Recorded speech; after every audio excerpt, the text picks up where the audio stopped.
But I think the day that President Ruto leaves office, Kenyans will be having honest conversations, because he is really a president who is concerned with balanced development across this country. He believes that every corner of Kenya needs to be reached and touched in terms of development. And this is why when we asked to host Madaraka Day, in a sense we were punching above our weight. But he was like, we'll do it. And the conversations I've had with him, even some of his people didn't believe we're going to do it. And they kept going back to him, telling him, oh, you know, the road is impassable, stretches of the roads are sandy roads, there's no bed capacity. And he told them, you'll do it. And those who don't want to go, you stay. But it must be done. And it's going to be done.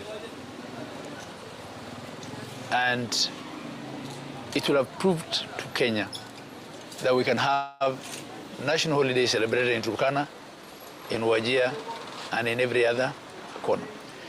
And this also has a psychological effect on the people from here. That indeed, the historical legacy issues, the question of the agony of the Kenyan Somali, the agony of belonging, right? That you're not fully embraced, yet you're part of the country, is changing, and changing rapidly. Okay.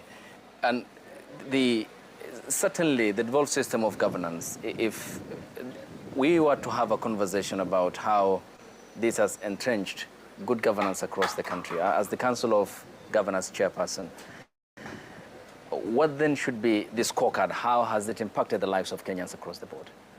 Devolution has been a game changer in more ways than one, as I said.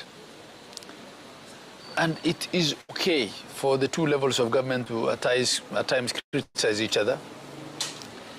And it's also created an unrealistic expectation, right? That places that were pretty marginalized and that had nothing should transform and look as good, right, as the counties that have done probably well for many, many years as a result of a lot more investments in those counties. I think devolution has been the biggest antidote to sessional paper number 10 of 1965. Because sessional paper number 10 of 1965 created two Kenyas. The Kenya of the high potential and the Kenya of the less or no potential, which were the arid and semi-arids. And potential was regarded to be in places that receive higher rainfall and have crop agriculture, and especially export crops. But with devolution, there is balancing out of the provision of services across the whole country. We now have nurses and ECD teachers and doctors in places that didn't have before devolution. We have now a reasonable workforce in terms of our public service. I inherited about 500, I think 600 people, mostly the local authority staff and a few in the healthcare sector. Then in departments like water, agriculture, there's skeleton staff. Today we have over 5,000 people in our payroll offering services. Of course, the demographics are also changing, the population is growing. But what devolution has done in terms of accelerating development, if we had to go the previous system, we'll probably attain that in another 50 years. Yeah. So it has really, in summary, accelerated development. Yeah. Governor, many thanks for your time, and appreciated for according us the time to talk to you about tomorrow's event on Monday that will be happening in your county. And we thank you. Pleasure to have you here on set. Thank you. I want to take this opportunity to welcome all Kenyans for Madaraka Day 2026 at Wajir Stadium. I thank you. Awesome. Thank you so much. And thank you for watching this interview from Wajir County with Governor Ahmed Abdullahi ahead of tomorrow, Monday, 63rd Madaraka Day, that will be presided over by President William Ruto from Wajir Stadium. The first to ever happen here in Wajir County, ever to happen in the former northeastern province, one that is expected to draw the presence of national government and the county government officials, state and non-state actors, all who will be present tomorrow as the people anticipate the day that is on the horizon tomorrow, one that will usher in a chapter of history for the people of Wajir County.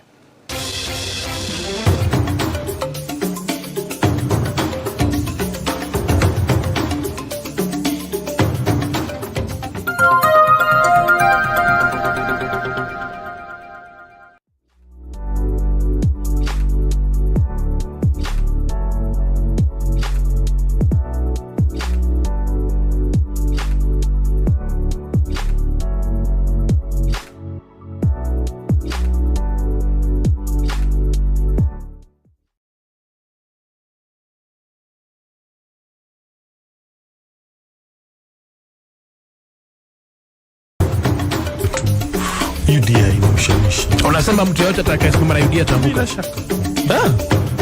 Ya hiyo ndio. Ingawa anavutulia. Mtu yote anayesimama na UDA Mlima Kenya anaanguka. Itakuwa ngumu. Maybe wajua ya Mungu huja. Wajua na mimi si Mungu. Si ndio? Ya Mungu huja. Lakini ni ngumu. Ni ngumu sana. Ngumu sana. Kwani wapiga kura waangalie utendakazi, wanaangalia vyama vya kisiasa? Kwa mfano, don't you think that is a challenge? Na yeye governor ametajwa miongoni mwa governor wanachapa kazi, na hata mpaka kaunti yake watu wanaenda benchmarking. Well, sawa, lakini kiangazia unajua msukumo wa kisiasa ukiingia. Ukiingia hiyo msukumo, huwa uanga ni msukumo kubwa sana. Inakuja kama tsunami. Inakuja kama political tsunami. Alright. Basi nikianguka hata awe rafiki yangu atanisaidia na nini? So how is your relation? Kazi atakuwa na kuuliza. Unachaguliwa kuwa balozi. Atasema wewe ulikuwa unaitwa Kangata. Kwa hivyo unasema tangu utoe lile tangazo, uhusiano wako mheshimiwa, atakuwa anakupigia simu. Ati wewe ulikuwa unaitwa nani? Wewe ulikuwa wewe ni yule wa kuandika babarua. Tangu UDA ina ushawishi. Unasema mtu yote atakayesimama na UDA atanguka? Bila shaka kwetu. Kweli.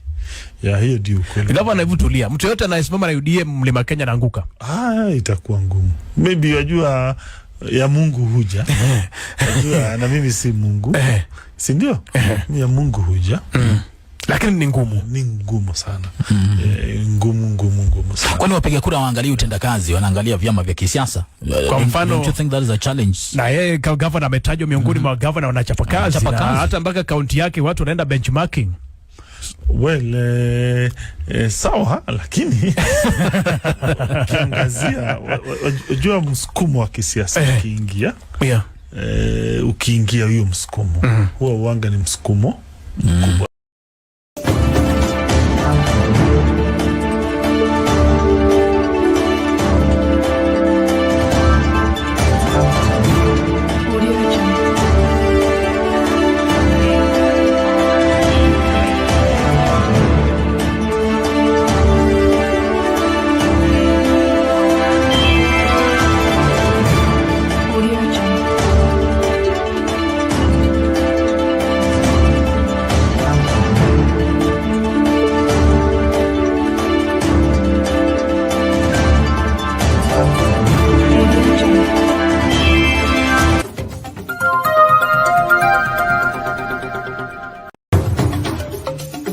Tunaingia vijijini, mijini na hata jijini kukuletea taarifa mchana kutwa. Usiku tunaketi kitako, tunadadavua tukichanganua taarifa na makala muhimu yanayokuhusu wewe na familia yako. Ungana na Bernard Ngozi kwenye Open Forum Political Show kuanzia saa 4 usiku hadi dakika zake kila siku ya wiki kwenye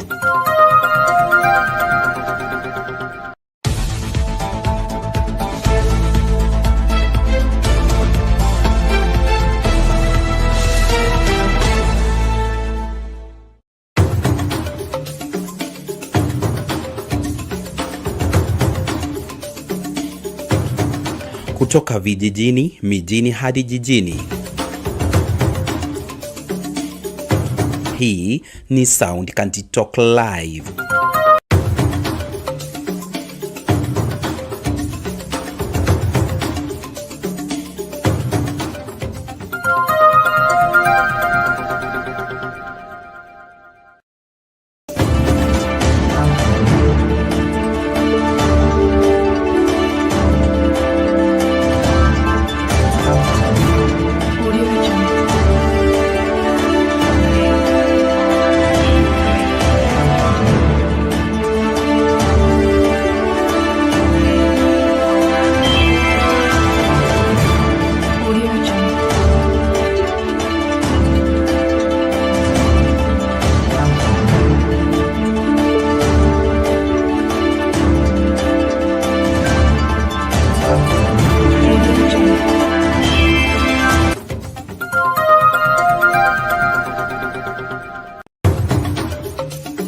Tunaingia vijijini, mijini na hata jijini kukuletea taarifa mchana kutwa. Usiku tunaketi kitako, tunadadavua tukichanganua taarifa na makala muhimu yanayokuhusu wewe na familia yako. Ungana na Bernard Ngozi kwenye Open Forum Political Show kuanzia saa 4 usiku hadi dakika zake kila siku ya wiki kwenye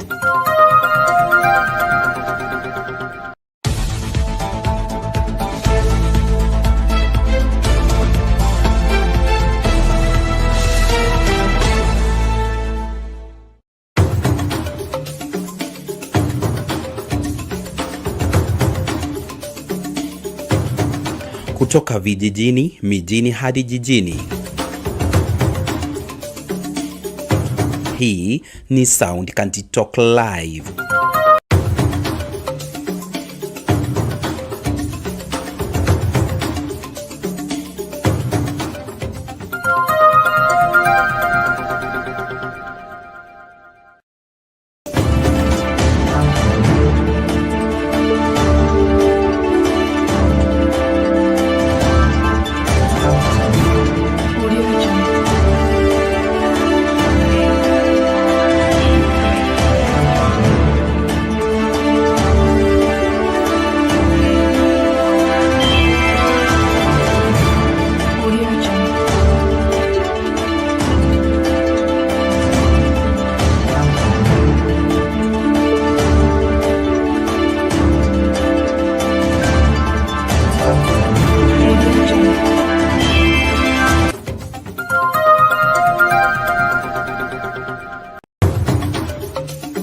Tunaingia vijijini, mijini na hata jijini kukuletea taarifa mchana kutwa. Usiku tunaketi kitako, tunadadavua tukichanganua taarifa na makala muhimu yanayokuhusu wewe na familia yako. Ungana na Bernard Ngozi kwenye Open Forum Political Show kuanzia saa 4 usiku hadi dakika zake kila siku ya wiki kwenye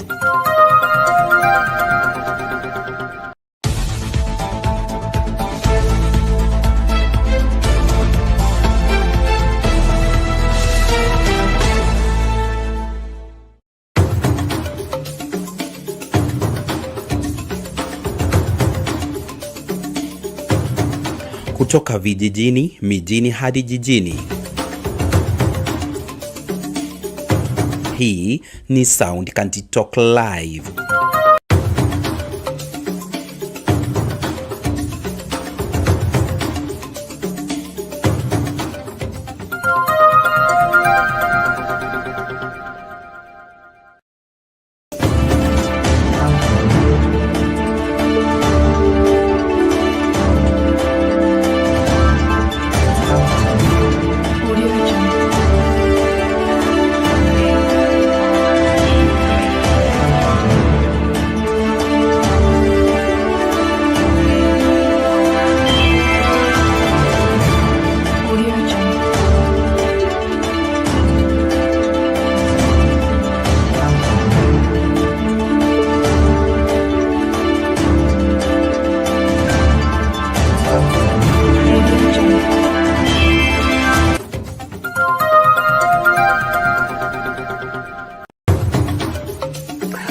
Tunaingia vijijini, mijini na hata jijini kukuletea taarifa mchana kutwa. Usiku tunaketi kitako, tunadadavua tukichanganua taarifa na makala muhimu yanayokuhusu wewe na familia yako. Ungana na Bernard Ngozi kwenye Open Forum Political Show kuanzia saa 4 usiku hadi dakika zake kila siku ya wiki kwenye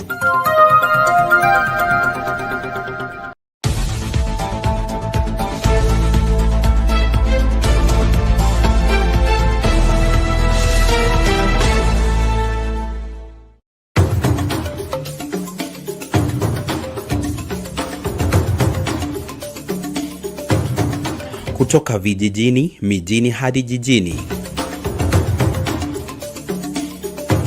Hii ni Sound Kanti Talk Live.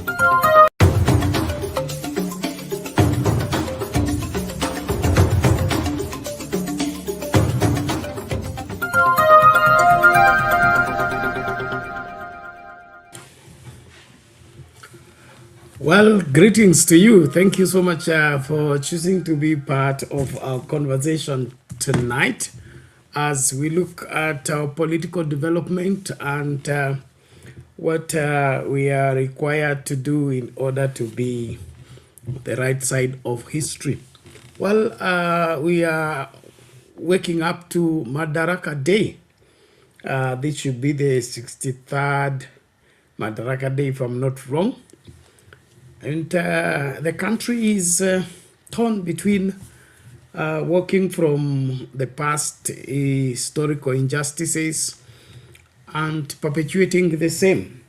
We are faced with the neo-colonial realities that are disadvantaging the natives, as there seems to be a preference for the foreigners.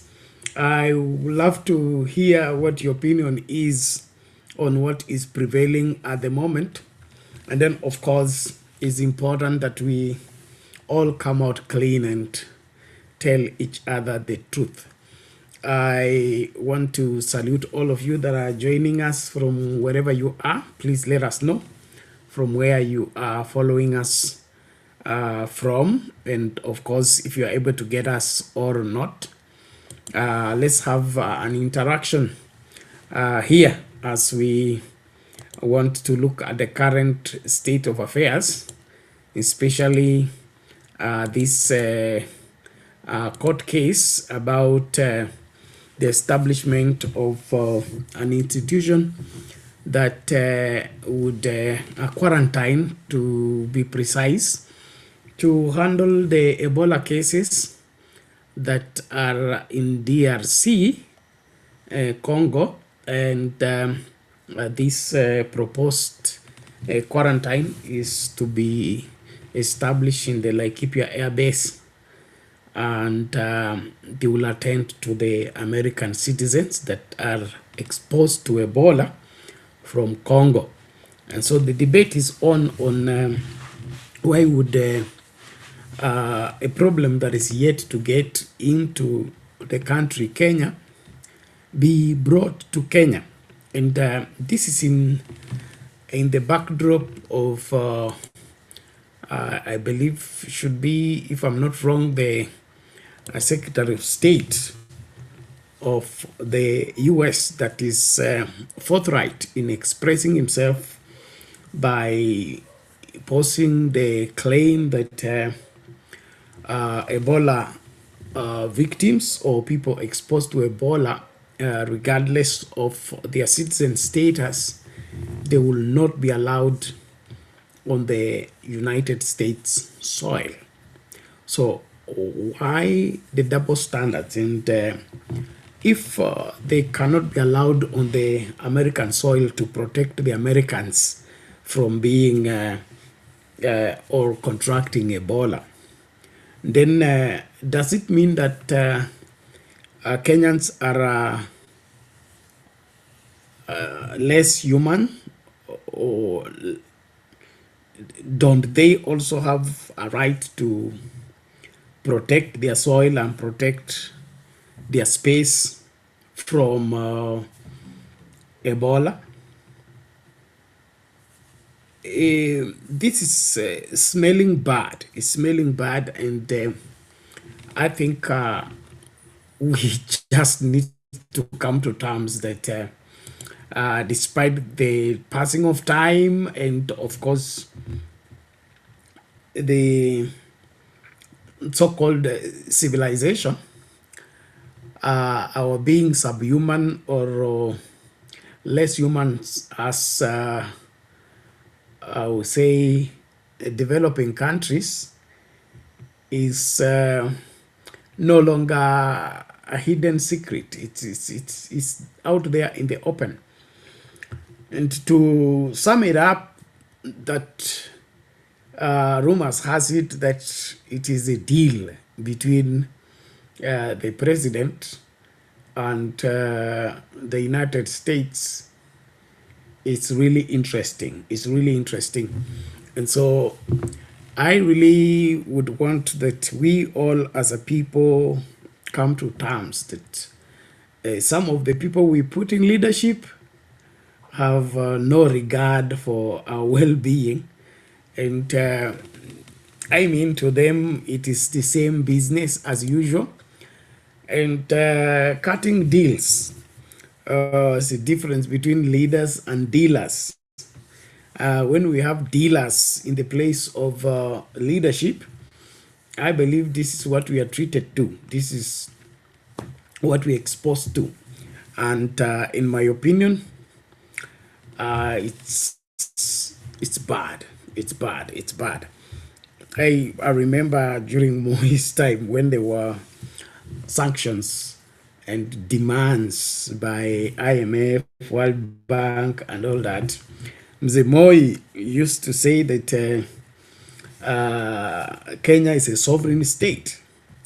And he said that as a man, whether your house is made of grass or iron sheets, you are still the man in that home, and therefore whatever goes on in that home must pass through you.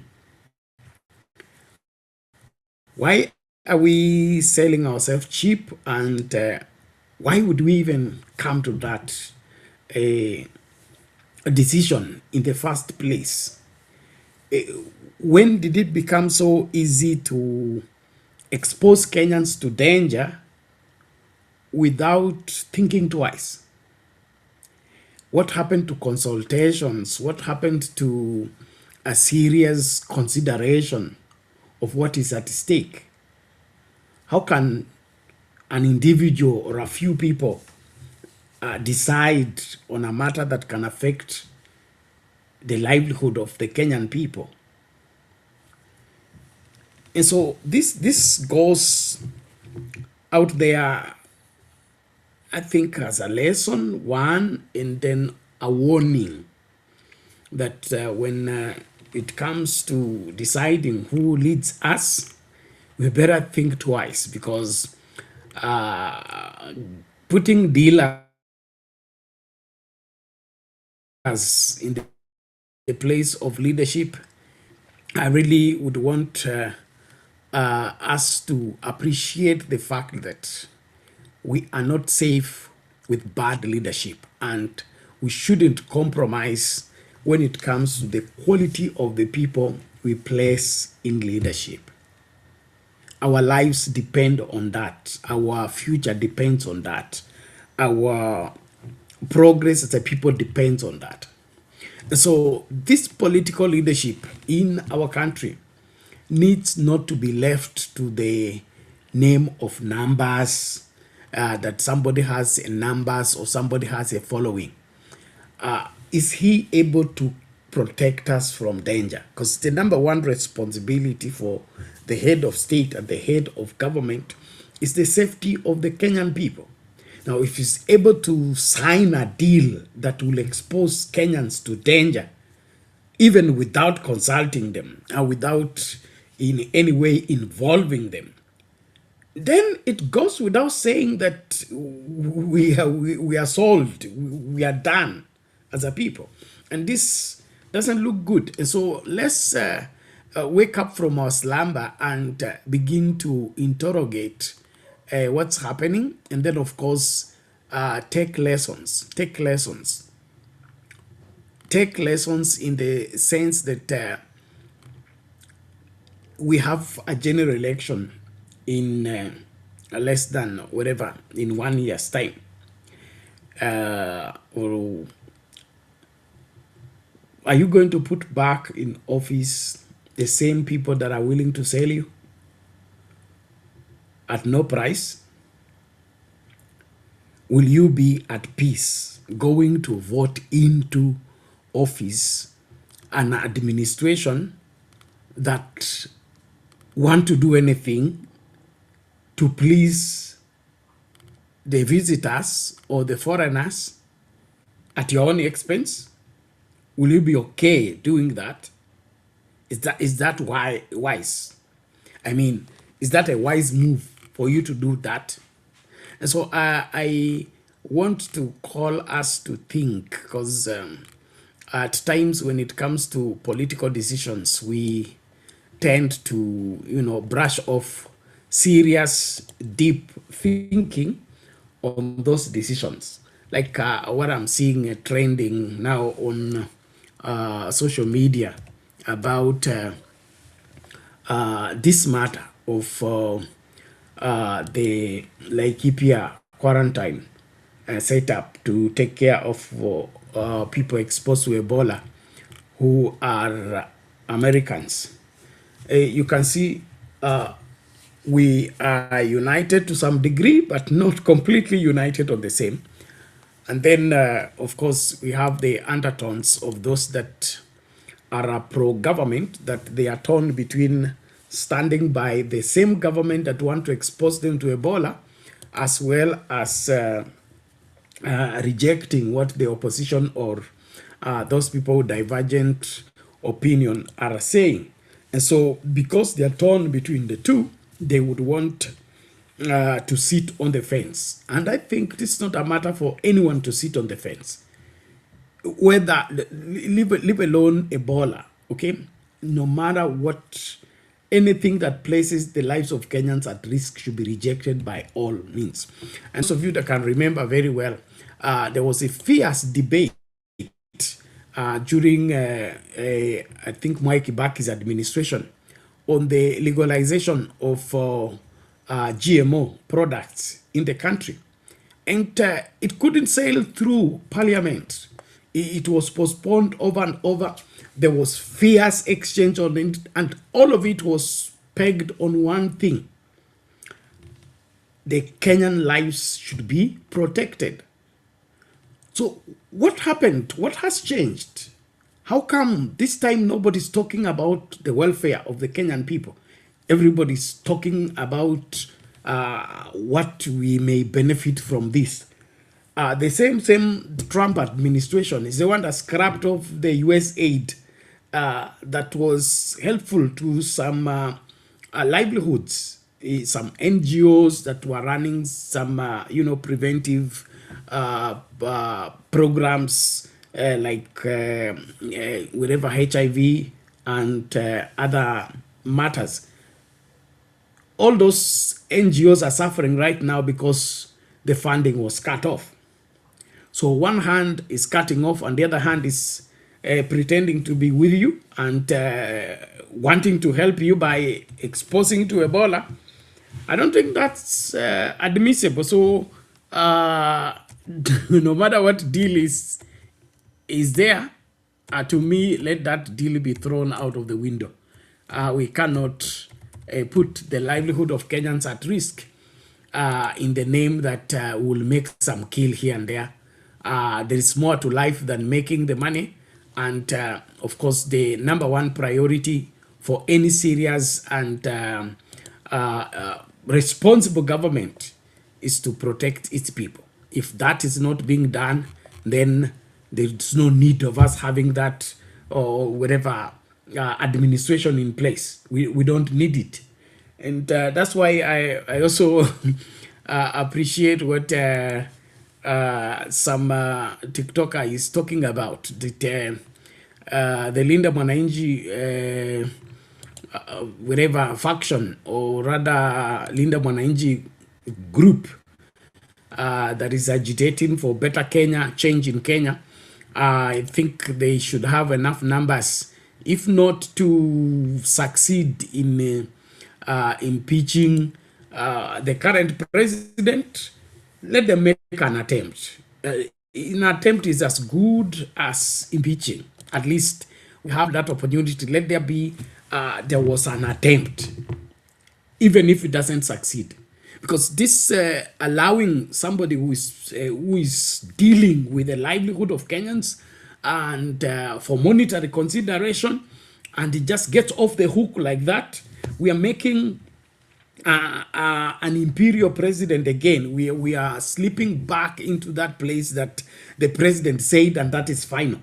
We went, I mean, there was years of fighting to just get rid of that.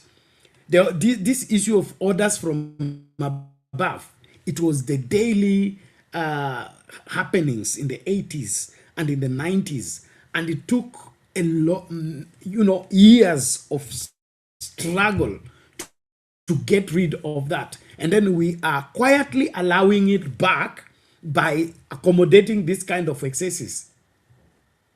What happened to the soldiers that went to Haiti? What happened before they went to Haiti?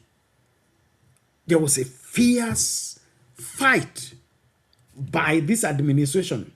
Even when it was ruled that it was against the law, they changed the law to accommodate that because it has to happen. And when you look at it, what was Kenya profiting from the same? What did we gain by going to Haiti? Were we paid? And if we are paid, what bill has been offset from the shoulders of Kenyans because our soldiers went to Haiti and did 1, 2, 3? Is it now that Kenyans can have quality free primary education, quality free health care because they got money from America by donating their soldiers to go and fight in Haiti? So I think we need to get more practical on the same and just stop the madness of trying to understand things, or rather, put up with things that should not be allowed in the first place. I want at this point in time to listen to this whatever story done by Larry Madowo, who is talking about the situation of this Ebola stuff and the Americans' insistence that the establishment of their quarantine in Kenya is within the treaties that were signed before. Then thereafter we come to talk about those treaties and whether those treaties should be considered or not. In my opinion, they shouldn't. Let's hear this out first, then get back. The first Americans who will man this Ebola containment facility arrived Saturday. The HHS has previously told CNN that they're sending a specialized team from the Public Health Service Commission Corps. We're talking physicians, nurses, lab technologists, mental health practitioners, and engineers to care for the Americans that will be exposed to Ebola and sent to this facility in Kenya.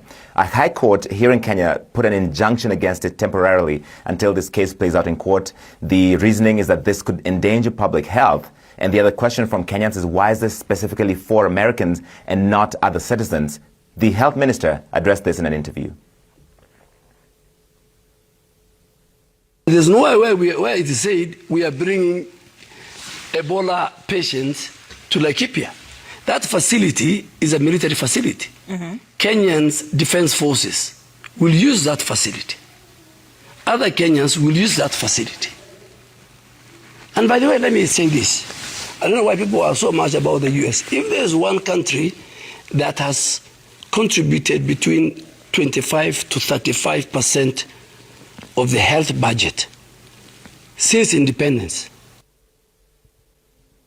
That is 60 years of U.S. support for Kenya's healthcare. In fact, Secretary of State Marco Rubio, after a call with President Ruto, announced that the U.S. was giving Kenya $13.5 million for Ebola preparedness efforts.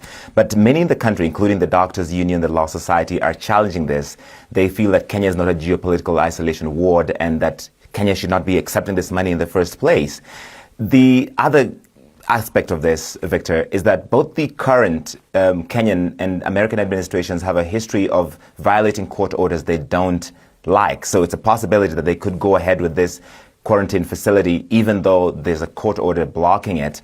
But the wider question for many Kenyans is, if Ebola is too dangerous for Americans, it should be too dangerous for Kenyans. And many Kenyans have been asking me, Victor, why do Americans think that their lives are more important than the lives of Kenyans to endanger them like that? Larry Madowo, thank you. The first Americans who will man this Ebola containing facility arrived Saturday. The HHS has previously told CNN that they're sending a specialized team from the Public Health Service Commission Corps. Okay, there you have it. Why is it that the Americans should be protected from being exposed to Ebola to a level whereby bona fide American citizens will not be allowed back on their soil until the Ebola matters are dealt with? So if it is wrong and unacceptable, inadmissible for an American who has been exposed to Ebola to be allowed back to American soil, why would, in the same breath, be a suggestion that those who cannot be admitted back to the American soil can now be, go and be set up and be taken care of from Kenya? Kenya is also a different soil. This thing doesn't look good, and I don't see the logic behind it. Any person in their right mind who wants to support this, I think they need help, serious help, because there is no way why this should make sense in the first place.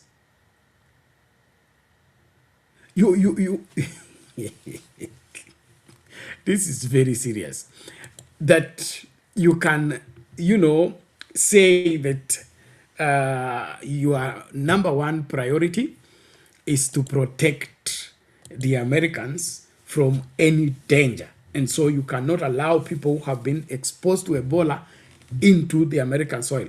Then in the same breath, you're saying that there is a treaty you signed by an administration, and that treaty allows you to come and set up a quarantine in that country, which is a different country from the country where the epicenter of Ebola is. This is a joke. This is a joke. I don't care what Duale is talking about. Receiving help and support for healthcare from America is a different ball game. That's the free will or whatever agreement that is there. But exposing Kenyans to a dangerous disease like Ebola because of some paper that was signed by an administration somewhere, I think that needs to be set aside. That needs to be set aside. Let us abide by the World Health Organization, what are they called? Regulations. That if there is an epidemic or whatever infectious disease in a particular place, let it be contained in that particular place. Don't allow to spread it. So why are they giving Ebola wings to transport it to Kenya? Nobody should allow that. No Kenyan should support that. And so as we look into this, in my opinion, let Kenyans be fierce. I think I'm in agreement with the Linda Mwananchi people who are talking of if worse come to worse, let there be mass protests against this. We cannot sit back and let ourselves get into a trap that we may never be able to get out. I've said on this show over and over that the kind of confusion and the kind of uncoordinated operations that we are witnessing in the current administration since William Ruto took office, we are very lucky that the COVID-19 did not come when Ruto was president, because it would have killed all of us. It would have spread everywhere. Why? Just from the premise of how they are handling the administration. There is even opening of school that the president the minister for education should consult with the president on the date of opening of schools and things like that. This micromanaging is not helping matters. And so if this is allowed, I don't think we will be able to survive. And Kenya is a small place. Kenya is a small place. You know, we are talking about Congo, which is quite bigger than Kenya by far. And so matters of Ebola can be in one section of Congo, but the rest of Congo is safe and secure. But Kenya, we interact almost in a very short period of time. One thing can come from northern Kenya and get to the eastern Kenya and western Kenya at the same time. We have people who are working in Garissa, and because of efficient and of course proper road network, now we have air network. Somebody who come from Laikipia, he will be in Nairobi, interact with a few people, get on the SGR, he will be in Mombasa, I interact with a few people. In that same Mombasa, I can take a flight to Kisumu. So one person can spread that Ebola even without knowing within a short time. Unlike Congo, where there is forest and forest and forest and too much land. So if America indeed needed to have a facility for quarantining its people, that can only be naturally and accurately right when it is done within the country where the epidemic is, not transfer it to another country. So I don't care how you look at it, but in my opinion, any person suggesting that we should appreciate that America has helped us, has stood with us, has supported our healthcare, and therefore they are free to come and plant their thing in here and bring us or expose us to problems that were not looking for us, that should not be tolerated. So, ladies and gentlemen, let us engage, let's talk. I would love to hear what you think. Thank you those who are joining. We are live on Facebook, we are live on YouTube as well as TikTok. Naomba tu utoe maoni yako na tukasonge mbele na mambo haya. On the same matter, let's see what Kenyans are talking about the whole thing. And I am in support. If worse come to worse, let there be rampage. Let there be serious street protest. This cannot be taken sitting down. No. We must resist it with everything we are and everything we have. Kwenye taarifa inayofungamana na hiyo ni kwamba ndege inayokisiwa kubeba baadhi ya wahudumu wa afya pamoja na bidhaa zitakazotumika kwa kituo cha karantini dhidi ya ugonjwa wa Ebola imetoka katika uwanja wa ndege huko Laikipia. Ndege hiyo imewasili kutoka nchini Marekani, ikiashiria kutimizwa kwa mpango baina ya Marekani na Kenya kuweka kituo hicho cha kuwatibu wagonjwa kutoka nchi hiyo ambao wameambukizwa ugonjwa huo. Inasemekana kwamba ndege hiyo imekuwa ikishughulika na kusafirisha bidhaa hizo pamoja na madaktari, ikifanya shughuli katika uwanja wa Wilson, Nairobi, katika kambi ya wanajeshi ya nchi hiyo huko Laikipia. Haya yanajiri baada ya mahakama kuu kusitisha ujenzi wa kituo hicho. Kumekuwa na pingamizi kutoka kwa baadhi ya viongozi nchini na hata Wakenya ambao wanaisuta serikali na Wizara ya Afya kwa kutoweka wazi mpango huo. Inadaiwa kwamba serikali ya Marekani imetoa mabilioni ya pesa kwa serikali ya Kenya ili kufanikisha mradi huo.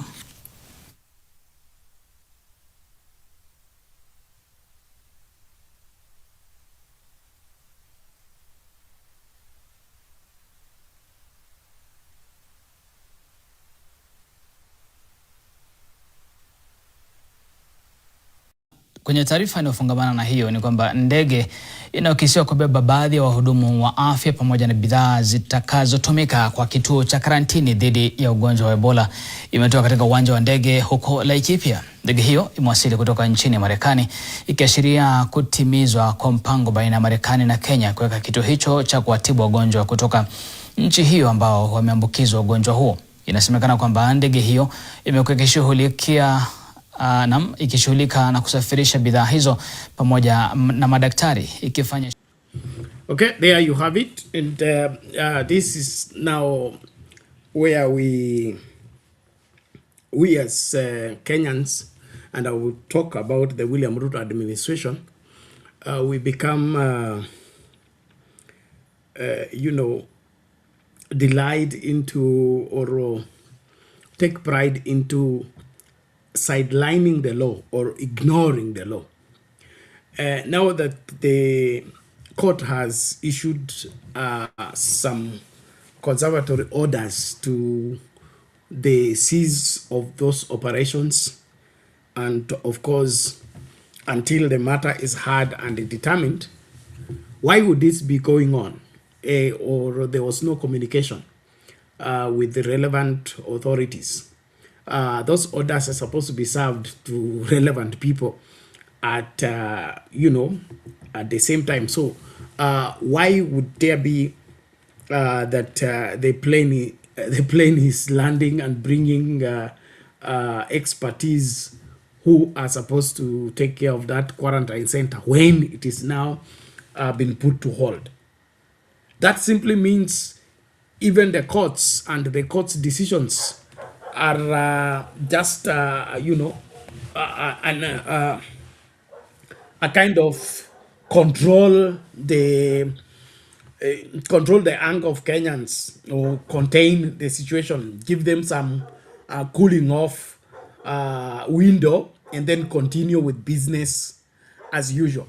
And probably this is one place that I would say that the impunity of the mismanagement of the affairs of Kenyans has been perfected. I'm talking this in view of election malpractices. Have you noted that since we came up with a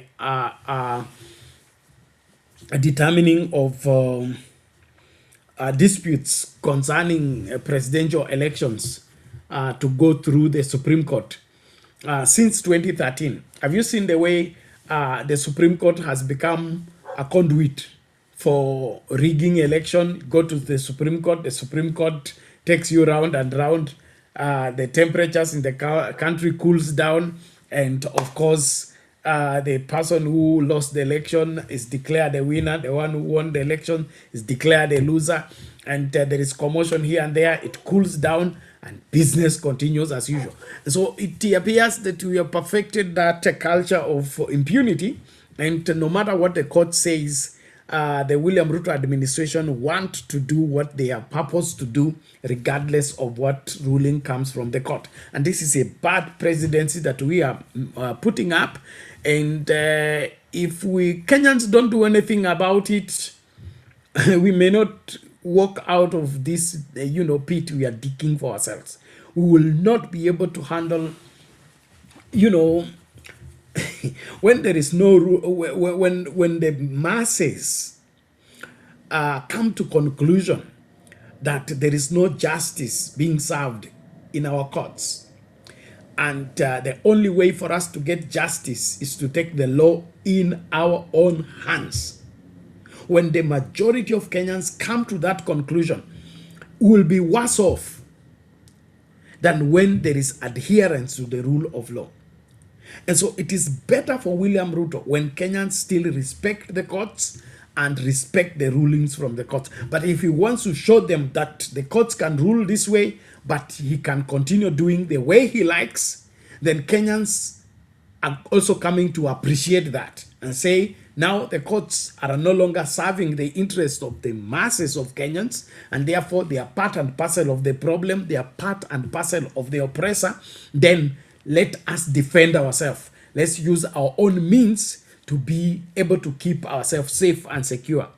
And that, to me, is more dangerous to any administration anywhere than the following of the law. And so no matter how much money Trump sent, or no matter who signed the administration, I see some people campaigning or online that the deal that is, or rather the treaty that is allowing the US to demand that they can set up their quarantine of Ebola victims in Kenya was signed by Uhuru Kenyatta.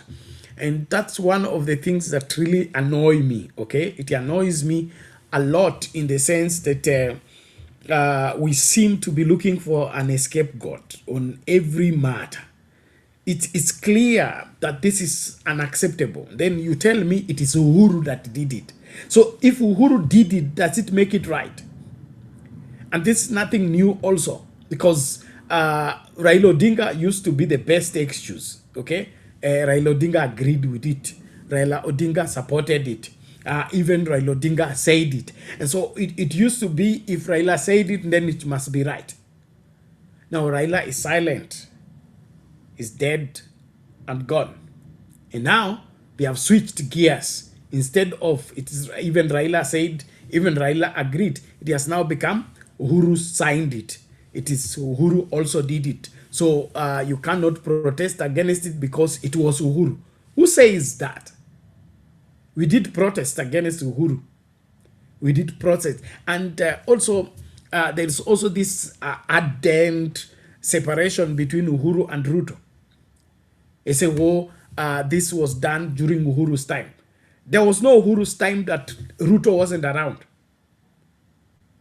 And so if there is any deal, when you're talking about Eurobond, you're talking about any scandal that took place during the Uhuru. Remember, the ticket was Uhuruto. It was Uhuruto. So Ruto has not come from nowhere. Ruto has been part and parcel of government since 2013. In fact, he has been in that government. They are the first people to really, put in benefit from the new constitution, the 2010 constitution.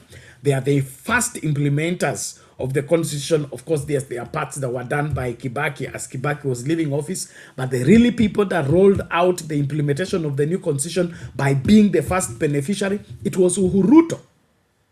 So there is no time you will tell me about Uhuru did this and Ruto did not know. How is that possible? How is that possible? And so let's not deceive ourselves by getting into, unnecessary debates. The truth is, whoever that is in charge right now when these things are happening should be answerable to what is going on. And Kenyans cannot be, exposed to a dangerous disease like Ebola because of some piece of paper that was written somewhere or an agreement that was done between which government and which government. It is about time that all of us told each other the truth, and that is Kenya belongs to Kenyans first, not to foreigners. Kenya belongs to Kenyans first, and Kenya should be run first and foremost in securing the welfare of its people. Hizi vitu zingine zote hazijalishi. Kenya belongs to Kenyans first, then foreigners. That's what we know. And so it is with every other country. If it's America first, then there must be Kenya first. So Trump and his group must be told Kenya first when it comes to Kenya. Just like when we go to America, you tell us America first, so also our area is Kenya first. And there is no Ebola, to the best of my knowledge, in Kenya as at the moment. No reports of Ebola. So any person trying to set up a quarantine center in Kenya to take care of Ebola, people exposed to Ebola from elsewhere, is the number one enemy. Na tuwache huo mchezo. So kama Wakenya wote ambao tuko na akili timamu, unajua tuna wengine wazimu, okay? Wale ambao tuko na akili timamu, tusikubali kubebwa ujinga na eti tunaheshimu mkataba ambao uliwekwa hapa na pale. Na and then of course tukiendelea tu hiyo katika hiyo mtiririko wa mambo, okay? Masuala ya mikataba. William Ruto ameongoza katika kuvunja mkataba. So tuwezi kusema we are bound by this treaty. There's no permanent treaty. Wakati Uhuru Ruto walikuwa wanaingia kwa ofisi, Kibaki walikuwa washa sign deal ya nini? Ya SGR. Wakati Ruto na Uhuru waliingia kwa ofisi, nini walifanya? Walifutilia mbali huo mkataba ambao ulikuwa umewekwa na Kibaki, wakaweka mkataba mpya, ndio wakatengeneza hii SGR ambayo inakaa ni ya tene I mean, imepitwa na wakati. Tena zile hela ambazo zilikuwa zimekubalika na serikali ya Kibaki ambayo ilikuwa almost a quarter, wakatumia zaidi ya hiyo in the project. So sidelining and changing contracts is the part and parcel. In fact, that's the identity of the William Ruto administration. When William Ruto took office in 2022, what happened? Uhuru and Magoha and Matiang'i had signed a contract for Kenya National Examination to be printed with our usual printers in America, wherever, in Britain. And I think the deal was going to a period of 10 years or so. What happened when they got in? You remember the scandal about the exam, and the exam coming when it is not standardized. There is exam for this particular section has gone to this section. All that confusion came as a result of what? William Ruto and team walitupilia mbali ule mkataba ulikuwa umewekwa na Uhuru na Magoha na Matiang'i, wakaandikisha yao mtihani. Sasa ikachapishiwa hapa, naambiwa iliwekwa kwa warehouse hapa Intasweri. So hakuna mkataba ambao huwezi kuvunjwa kama unahatarisha maisha ya Wakenya. So mtu asiniambia ati kulikubaliana, kuna makubaliano, iwe ni Uhuru Kenyatta, iwe ni William Ruto, iwe ni serikali nyingine yoyote ile, kama waliweka mkataba ambayo inahatarisha maisha ya Wakenya, huo mkataba utupiliwe mbali. Wakenya walindwe kwanza. That is how it is done. And nobody should dispute that. So if America is first, America kwanza, basi Kenya pia ikuwe Kenya kwanza. Sio story na kufika mahala ambapo tunataka kulinda wageni na kuhatarisha maisha ya wenyeji. It doesn't work that way. Well, thank you everybody who is joining us. Undumani, I've sent the link on WhatsApp. Please use it. Njoo tukaseme mawili matatu kabla tufungashe. Naamini kwamba yale ambayo tunasema hapa ni ya muhimu na tunajifunza kutoka moja kwa mwingine. Na ni lazima tujitahidi katika kutekeleza wajibu wetu kama wa Kenya, na tusikubali kubebwa ujinga. Tusikubali kubebwa ujinga. Hakuna mtu yeyote ambaye ana mamlaka ya kuhatarisha maisha ya wengi ya wananchi kwa sababu analinda maslahi ya nchi yake. You cannot expose Kenyans to danger because you are protecting Americans. If Americans must be protected, then Kenyans should also be protected. Na kama Ebola iko wapi? Congo, ishughulikiwe Congo. Na Congo iko na nafasi ya kutosha. Hatuwezi kudanganywa. Congo iko na nafasi ya kutosha. Clear one forest where there are no human beings who will be exposed. Build up that your center there. There is enough space. It's not congested like Kenya. Nimewambia mtu anaweza kuwa Laikipia, breakfast, lunch anakula Nairobi. 4 o'clock tea Mombasa, na kulala talala Kisumu. Same person, same day. Why? Kenya is a small place. So I don't know what logistic they are using and whatever, what consideration they are putting in place. Let us wake up and reject what is evil. And I have no regard for anybody who supports evil. Especially when your only reason for supporting is monetary consideration. That makes you look bad. That makes you look bad. And so we must not allow this no matter what.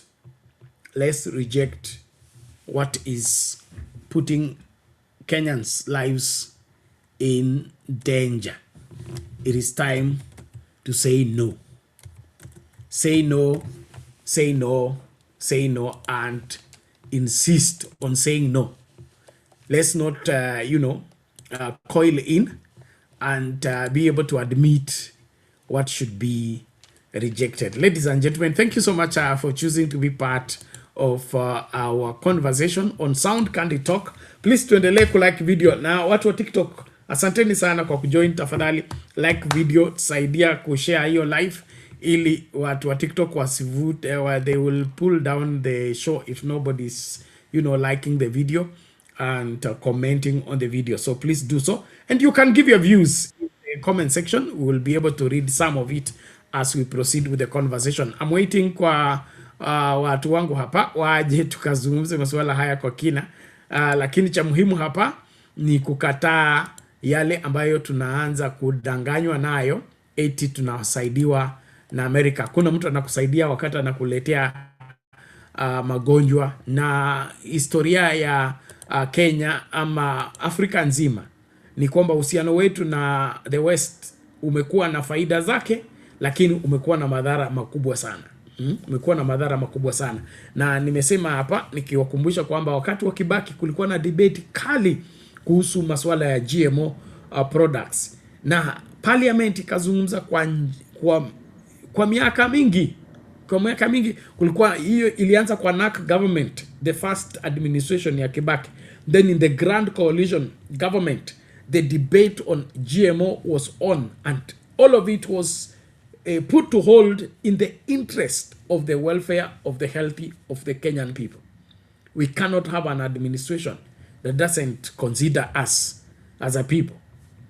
And then on the premise that kuna hela umepromisiwa ama kuna support you have been promised, that is not how things are done. So ladies and gentlemen, let us be vigilant on this to see, let's not cower in and just tukubali mambo kwa sababu tumeambiwa.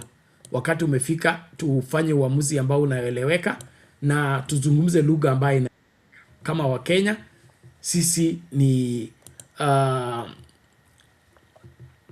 uhuru wetu umaanishe kitu. Our being independent, tunasherehekea Madaraka Day. So itakuwaje Madaraka Day kama tunaletewa hospitali ama quarantine ambayo haikubaliki katika nchi nyingi. Na kwanza mtu aliniuliza kuna nchi ngapi kutoka Congo mpaka Kenya. From Congo to Kenya, there is Malawi, there is Zambia, there is Zimbabwe. Those are immediate neighbors. Okay? Tanzania. And then there's Rwanda, there's Burundi. I mean, all the countries around Congo, you couldn't get one neighbor, immediate neighbor of Congo. You have to transfer the people to Kenya. Kwa nini? Sisi tuto tunapenda pesa, sio? Hii ni ngoma kali. Lazima tukatae. Well, let's listen to this young man. He has something to tell us as we continue the conversation. Thank you so much. Tafadhali like video na share and karibisha mtu. Undumani sijui uko wapi. Karibu tafadhali. Kenyans, it's time we tell each other the truth. The Linda Mwananchi Brigade, you guys have enough numbers and the members of parliament to table the impeachment motion against William Samoei Ruto. More than enough to pass the threshold. And let me remind you one thing, Akina Sifuna and other leaders, don't worry about other members of parliament who are going to go against or oppose this motion. We are going to deal with them perpendicularly wherever they are, including my member of parliament for Isiolo South. We shall pressure each one of them. Because Kenyans mali tumefika, I saw some fools, some foolish bloggers. You think COVID-19 quarantine is Ebola quarantine? Wewe unajua Ebola ni nini ndugu yangu? If you get infected with Ebola, you have 90% chance of dying. That is it. You literally bleed from every opening of your body. I love some of you, Kenya is willing to develop. Let me be honest with you. And let me be very categorical as far as this is concerned. Why is it that Donald Trump is so selfish, is so concerned about his people, while ours is not concerned? Me hata nashuku it was William Ruto who suggested, who went and simped in Washington, D.C. over the call with Marco Rubio that this center should be brought to Kenya. This is enough grounds for the violation of the sovereignty of the people of Kenya. There was no oversight that was done. This is an issue, a threat to national security. I mean, Kenya is nothing without its people. You are bringing a disease that is going to endanger our lives, leave alone, even if you are going to contain it. It's going to be a threat to the generations to come. Hii upuzi ya kuja kutuambia hapa, global partnership, my foot. Americans, you guys have a lot of partnerships in Africa and even other areas of the world. You guys are allies to the European Union. You can do a lot. Why do you have to go to a global south country that doesn't have the capacity to contain, leave even Ebola, malaria, typhoid, pneumonia, diarrhea? You don't have the capacity even to tame and combat, communicable diseases, airborne diseases. And then you want to bring Ebola? If this is the new era of international partnerships, if this is the new era of shuttle diplomacy, then let be it. I mean, we still know the visa rejection rate of Kenyans who are going to America is 64%, 65%. All of a sudden, now we are having 100% visa acceptance for the sick American Ebola patients in Kenya. If Kenyan today angekuwa mgonjwa to be infected, he or she is infected with Ebola, the acceptance rate to be taken to America, even if it is life-threatening, is 0. Please, William Ruto, and whoever that Minister for Foreign Affairs of yours is, you really need to. I mean, I don't know. How much is enough? How much is enough? You've passed our covers. You've passed our treasury bills. Now you are on our lives. I don't know how much bad it can get. Na wale wajinga muko hapa, I will call you fools. Muko hapa munasema two-term. This is not a matter of two-term, fools. This is the matter of life and death. If Ebola comes into this country, it doesn't choose, it doesn't select whether you are two-term or whether you are not going to vote for William Ruto. I don't know, Kenyans. What is your problem? Shida yenu ni nini? I know chances of you politicizing this issue will come about. Now we've opposed. You said you're opposing this because you hate William Ruto. Are we hating William Ruto, or we are concerned about the lives of Kenyans? We have a lot of issues to deal with. Why does it feel that another country's problem should be our concern? Kenya has always been unaligned on international issues. We've done a lot of partnerships. We've done a lot of engagements, bilateral, multilateral engagements. But this is not a matter of partnership. Americans, the MAGA movement, if you feel like you can take care of your patients, then that's up to you. But do not bring this nonsense on behalf of us with William Ruto to this country with the aim of protecting your citizens while you are endangering Kenyans. That is bullshit. Now, Kenya, I'm telling you, Linda Mwananchi, if you guys are not going to prompt the impeachment motion in the National Assembly and the Senate, hakuna mambo ya kudanganyana hapa 2027.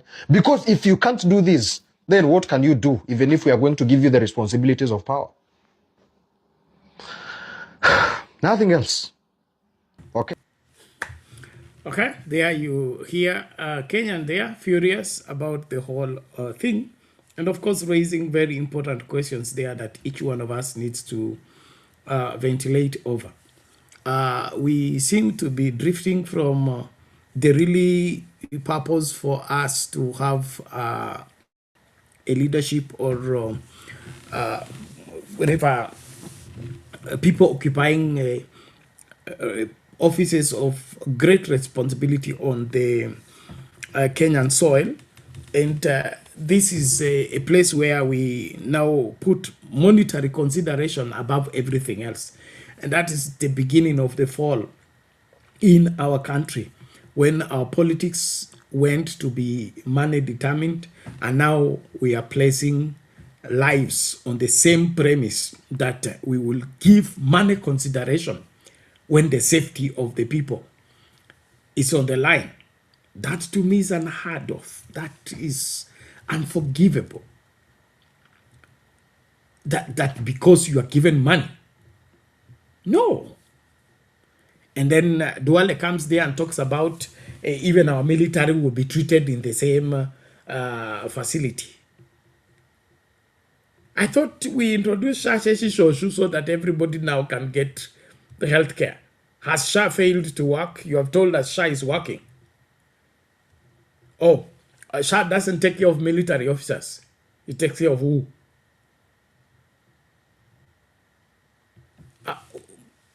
Mimi mtanisamehe tu, lakini serikali ya William Ruto inaudhi. Na hao masiezi wake wakiongea inaudhi kabisa. Mimi sijaona serikali kama hii ambayo imechanganyikiwa kwa kila jambo. Jambo ni obvious. Maisha wa Kenya ndio jukumu lako kubwa ukiwa kwa hiyo ofisi. Alafu hao ndio unauza tu ukiona. Alafu nakuja hapa utuambia, oh, that facility can also take care of our KDF. Who has been taking care of our KDF all along?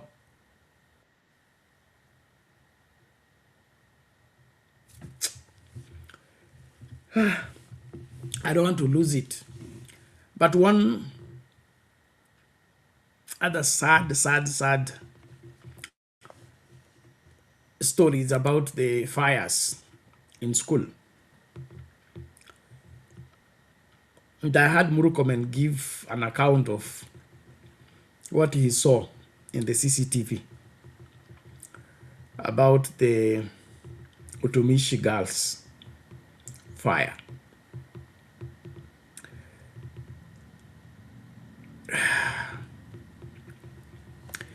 Let's just listen to him. I was reviewing the CCTV footage of Utumishi Academy, and I felt very sad. I even struggled to sleep because we could see the kids who are coming to light the fire. It's very brilliant kids. Some who have got the best because that's a high school, that's a national school. But for them to just get paraffin and a matchbox and burn a dormitory, really consciously seeing their colleagues sleeping there and walk out and leave them to die, that is something, that is the most demonic thing I saw myself and I've seen.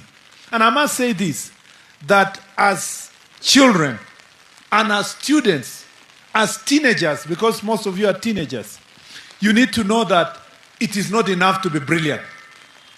It is important to have the right character, to have the attitude of learning, to have the necessary skills that you need to navigate life. Don't only focus on, I must pass my exams. You must ask yourself, where is the place of character and discipline in your life? I was reviewing the CCTV footage of Utumishi Academy, and I felt very sad. I even struggled to sleep.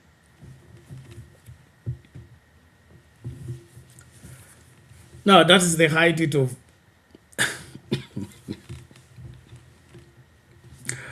okay, I don't know. Maybe I'm the one that learned things wrongly. But listening to Murukomen, what do you gather? What's the purpose of CCTV? I thought CCTV was to monitor what's going on in the school or in any organization, like in our church. We had a young man who was hired to monitor CCTV in the supermarket. And one of his responsibilities to keep an eye on the screen to ensure that everything that's going on, there is no shoplifting. And if there is any shoplifting, he raises the alarm on which corridor, what's happening, so that the person can be arrested. Shoplifting. And so you want to tell me that Utumishi girls had CCTV into the dormitories, okay? And 8 or 7 girls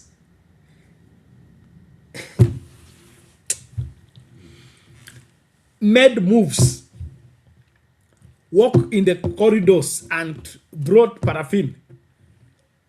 And the Minister for Internal Security goes on national television to tell us what he has assessed in a recorded CCTV and not. Where was the security? What was the purpose of the CCTV? Was it to record the events that led to the fire, or is it meant to prevent people from being exposed to danger? Ndio mimi nashindwa na hii story yenu hii mnasema sasa. Something is wrong with this country. Let us accept it. Hakuna mtu anafanya kazi yake, haswa hao wafanyikazi wa serikali. So watoto wafungiwe kwa dormitory kwa sababu wata sneak out usiku. And then mwekewa CCTV ya kuchukua picha ya kutafuta wale walichoma wengine. Wakati hiyo CCTV, wakati kuchomeka kulikuwa kunaanza, where was the security of the school? I thought this supposed to be a preventive measure. So Murkomen anatuambia nini? Ajalala. Nani alimwambia sisi tunachangia usingizi wake?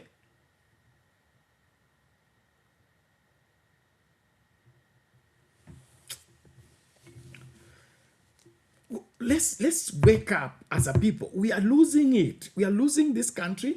We are losing a grip on where this country is headed to, listening to people like Murkomen. Kuna mambo mengine afadhali unyamaze kuliko kusema. Afadhali unyamaze. Wacha tu watu wale wanahusika na hiyo maneno ya uchunguzi wachukuzi. Don't call a press conference to tell us that you are doing forensic analysis of the CCTV. Forensic analysis for what? If the CCTV did not prevent the fire, we don't want to hear. Let's find out what is going on with our schools. CCTV ilikuwa na Ndarasha. You remember the Hill School in Nyeri? Footage hiyo Murkomen uja-analyze, utuambie CCTV nayo inawasemaje.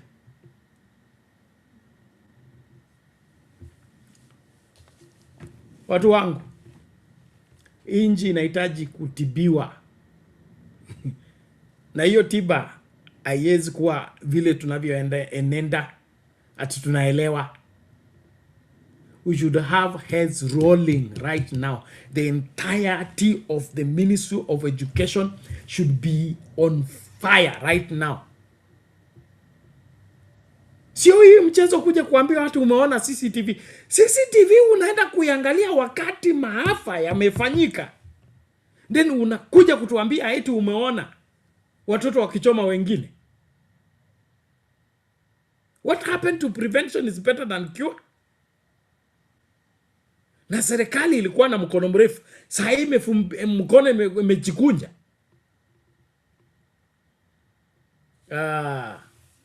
Na utumishi academy sio shule ya kawaida. Shule ya military. Hiyo ndio mnataka kutuambia mlikuwa pia uko na CCTV na hiyo CCTV ikanasa watu wakimaliza kama wamemaliza kuchoma.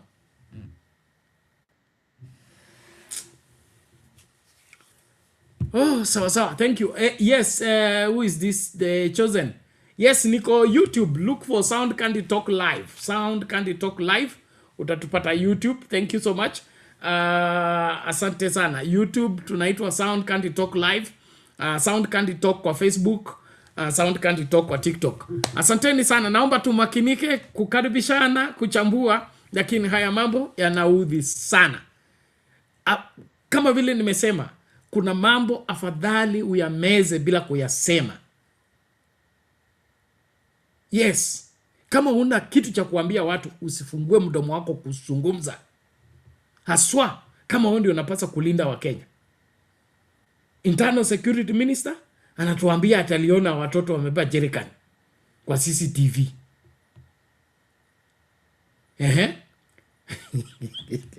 And then he has disbanded.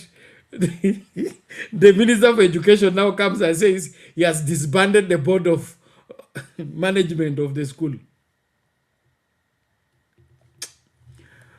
Undumani, karibu, hali vipi?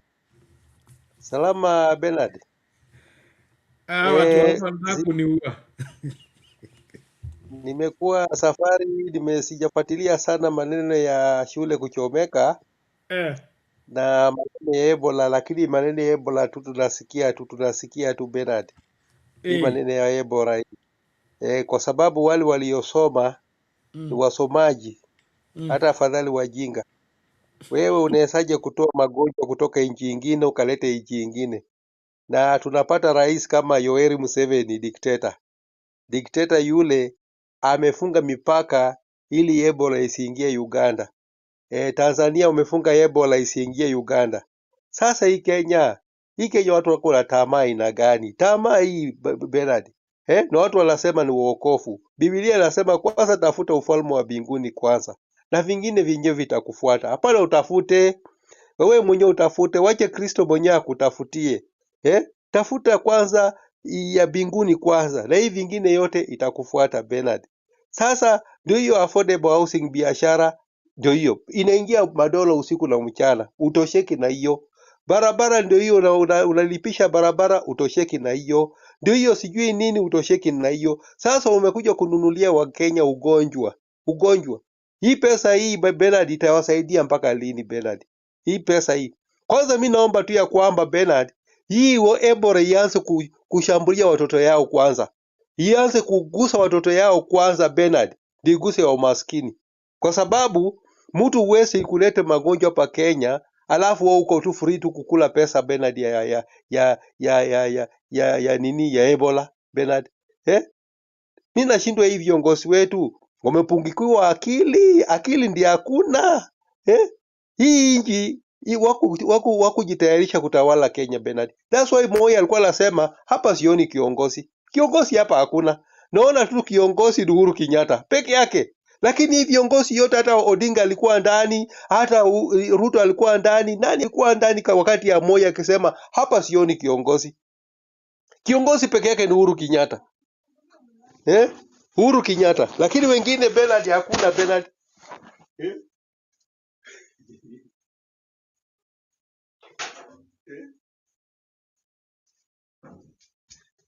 Pole Bernard, nilikuwa nafungulia mgeni mlango. Pole. Sasa ni hiyo tu upande ya sawa. Hiyo ni upande ya Ebola tu ndio naweza kuongea Bernard. Viongozi hatuna Kenya. Hii wakati hii na Bernard tupeleke hii viongozi yote ile tunaitanga ati 2 term. 2 term akiwa governor, akiwa mbunge, akiwa MCA, wote ni pumbafu, wote waende nyumbani. Kenya haiwezi kutawaliwa, watu wajinga hawezi kutawala Kenya Bernard. Kutoka hiyo watu ya 2 term. 2 term yote wakwende nyumbani. 2 term wote wakwende nyumbani Bernard. Kwa sababu hakuna kitu ile 2 term itatuletea sisi Bernard, bali itatuletea sisi Ebola. Kwa sababu vile rais yao anafikiria Ebola, ndio governor anafikiria Ebola, mbunge anafikiria Ebola, MCA anafikiria Ebola. So hii watu yote Bernard wakwende nyumbani. Wataua sisi na magonjwa. Na kabla hii magonjwa ijaua sisi, Mungu awanze kuwashughulikia mapema kabla ya Ebola ijaingia Bernard. Waanze kushughulikiwa mapema Bernard. Kwa sababu tunaona hawa wanashughulikia Wakenya mapema, wakufe mapema. Sasa that's why waseme ya kwamba tuko na ugonjwa ya Ebola lockdown. Hatutakubali hiyo lockdown kufungiwa kama kuku ya grade kwa nyumba Bernard. Hatutakubali sisi ati lockdown. Kama unafikiri utafanyia sisi lockdown, hiyo lockdown hakuna Bernard. Tutapambana nao kama ni hiyo Ebola iwe sisi wote Bernard. Lakini kufungiwa kwa nyumba kama kuku ya grade, hiyo sisi hatutaweza Bernard. Vitu ya kupimiwa masaa ya kutembea Bernard, sisi hatutaweza. Kama rais anafikiria atapimia sisi masaa ya kutembea na masaa ya kufungia sisi kwa nyumba, hiyo itawezekana Bernard. Hiyo itawezekana. Wafungie familia zao kwa nyumba. Lakini sisi hakuna Bernard. Mtu asilete Ebola akifikiria katalete lockdown hapa. Lockdown hakuna Bernard. Na kama sasa hawa hii serikali ingekuwa wakati ya COVID-19, si tungekufa?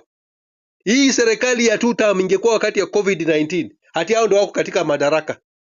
Tungekufa Bernard. Lakini tunaomba Mungu wakati hii Ebola ikuwa inaingia pa Kenya, Mungu akuwe anawashughulikia moja kwa moja. Moja kwa moja wasikufe Ebola, wakufe tu magonjwa ingine kabla ya Ebola bado. Wakufe tu magonjwa ingine kabla ya Ebola. Kwa sababu sisi tukiwa wasima tutafukuza hii Ebola, aidha irudi Amerika, au iende DRC Congo. Nyayo tu Bernard. Asante sana Undumani. Hapa kuna Margaret Achola anasema this is distraction to pass finance bill. Na umezungumza kuhusu story ya lockdown. Unaona hii labda ni njia moja ya kuona kwamba vile Wakenya wamekasirika na finance bill ya 2026 na June ndio hii inaanza. So hii imeletwa ili watu wasitoke kwa street kwenda kusema kwamba reject the finance bill 2026 ndio ipite bila matatizo. Could it be a political move kama vile Margaret anasema, ama ni kupatikana tu tumepatikana? Naunga Margaret mkono kwa sababu yeye ni mbinu ya serikali. Na serikali wajue hawa si waakili sana. Sisi ndio tuliowapa hiyo kazi. Mtu akipatia we kazi ya kufanya, huyo mtu mwenye alikupatia kazi, huyo ndio mwakili kuliko wewe. Kwa sababu huyo mtu hujamwandika, yeye ndiye amekuandika kazi. Na vile amekuandika kazi unataka kukuwa mjanja zaidi kwa yule alikuandika kazi, Bernard, hii itawezekana. Hii itawezekana. Wajue ya kwamba Wakenya wamekasirika ya kutosha. Wanangoje tu kitu kidogo itrige tu kitu kidogo hivi. Hiyo maofisi yao wataka.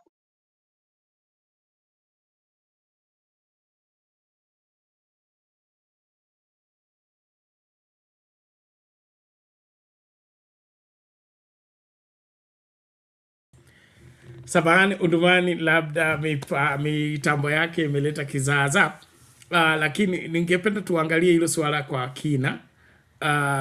Hii masuala ya kuleta hoja mbadala ili kutoa mawazo na maswali ya Wakenya kuhusu vile mambo yalivyo. Na this is an important observation. The William Ruto administration is very desperate at the moment. And in their desperations, they are trying to use everything in their playbook to maneuver. And that's one place of the William Ruto administration that is very, very clear, okay? That they are desperate, number one, and number two, they are doing anything in their book to secure for themselves a second term in office, and they want to do it through hook or crook. And that is not good for the country. That's not good for the future. That's not good for where we are supposed to be as a people. And so I believe we need more than ever to resist this way of operating. We need to have a secure country that is run by the law and run by respect for the Constitution. Not this aspect of pursuing a narrative and creating narratives and looking for shortcuts to get this done and that done outside the law or away around the law. No.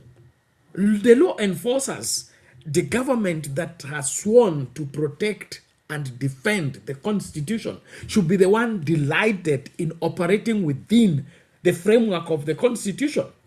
Not look on how do we pass this finance bill without public participation. How do we make this finance bill pass without, being stopped or being questioned?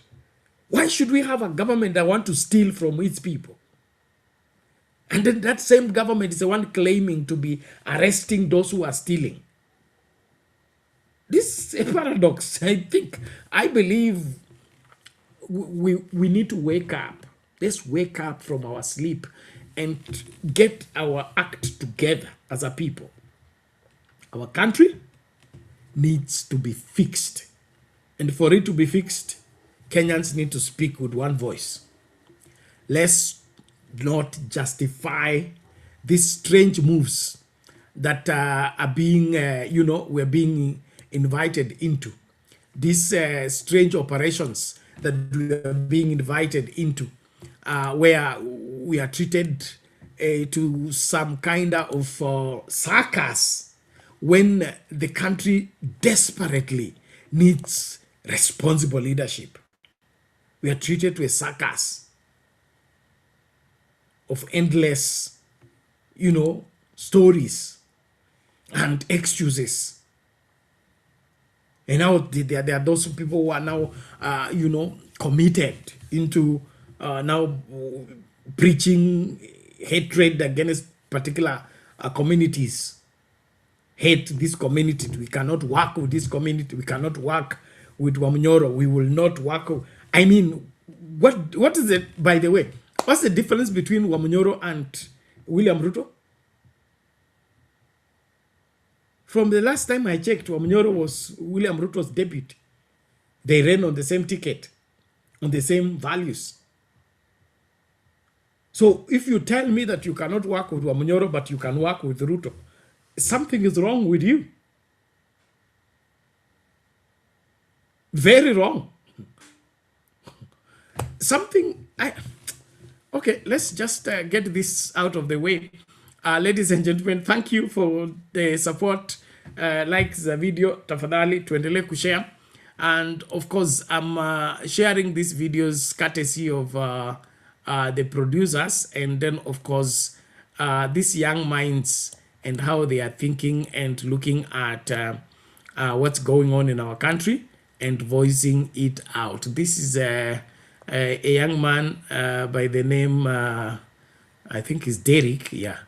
And he's an aspirant member of parliament for Makadara constituency in Nairobi. And he's been consistent from the 2024 finance bill to date in terms of sharing data and information that has been very instrumental in informing Kenyans. Let's just hear him out, and then, of course, share what we think about what he is saying. I really want to salute those of you that are joining the conversation. Kuna wale wanatafuta YouTube, tunapatikana YouTube, tunapatikana Facebook, and then of course TikTok. Asanteni sana. Wacha tumsikilize Derek, alafu turejee kuchambua kiki ambacho kinachoendelea. Asante.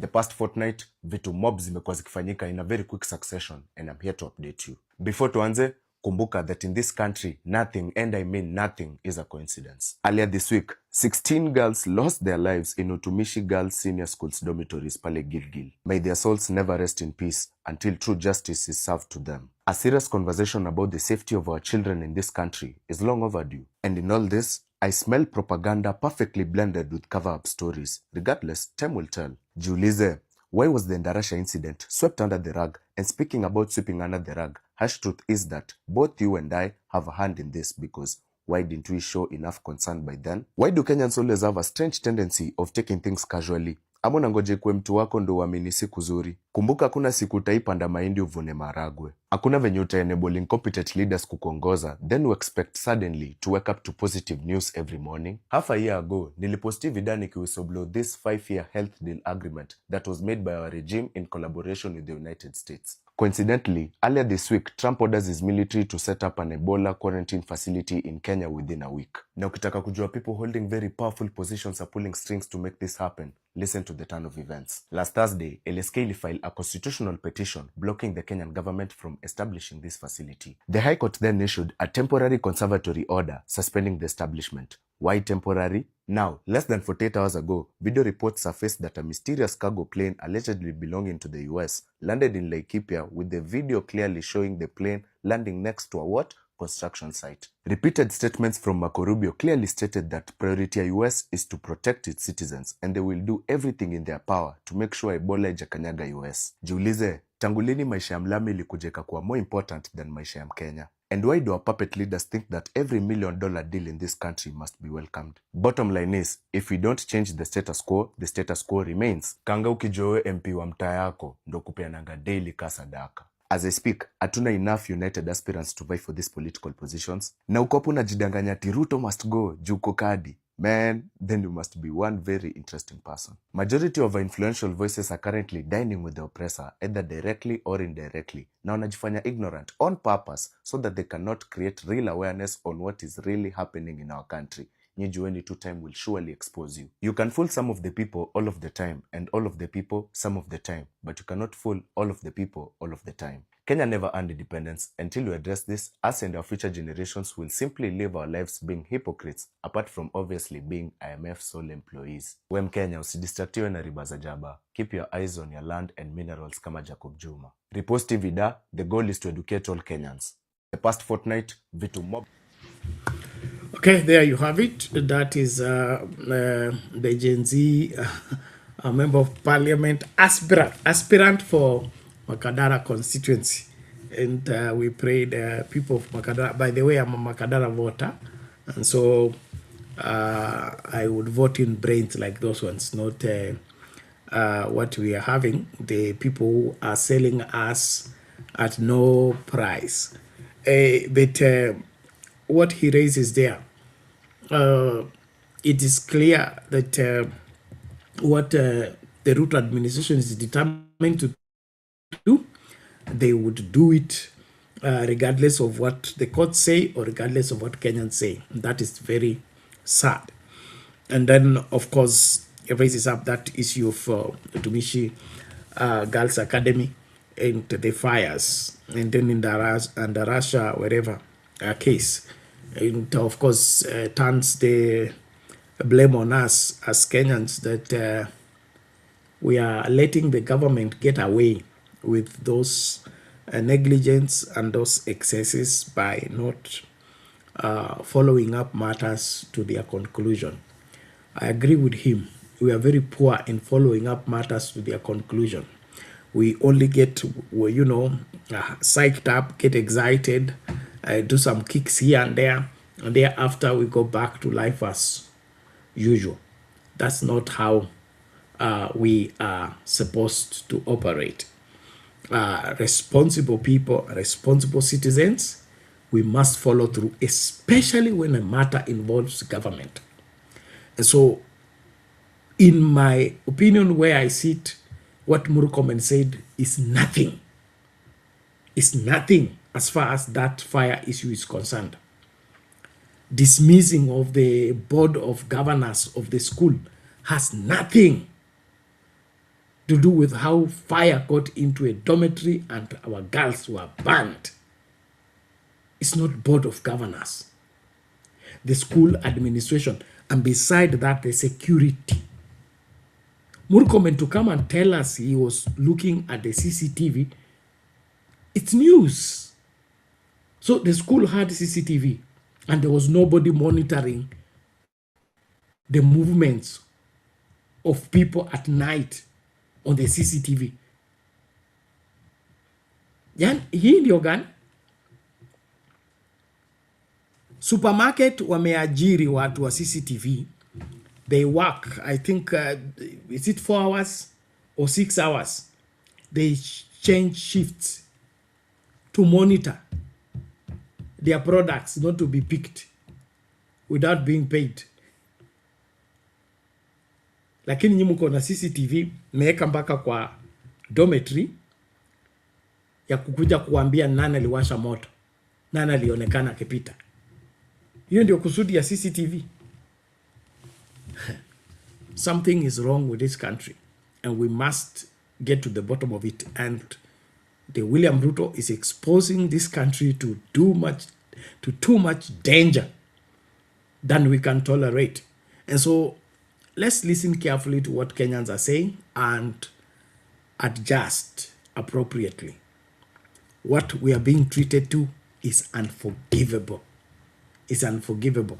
And so hili swala la Trump na treaties. Kwangu mimi, any treaty that is not signed in the interest of Kenyans should be thrown through the window. All of them. And that goes back to pre-colonial.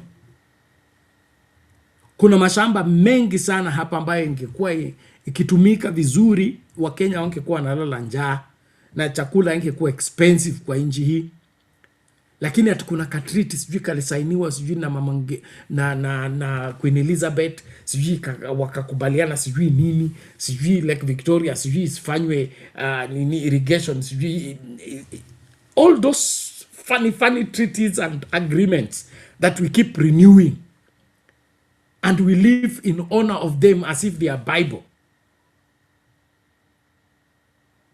We need to fix this country. To fix this country, we must put the interests of the Kenyan people above everything else. And that means any treaty that has been signed that doesn't put the interests of Kenyans first, that treaty must be reviewed.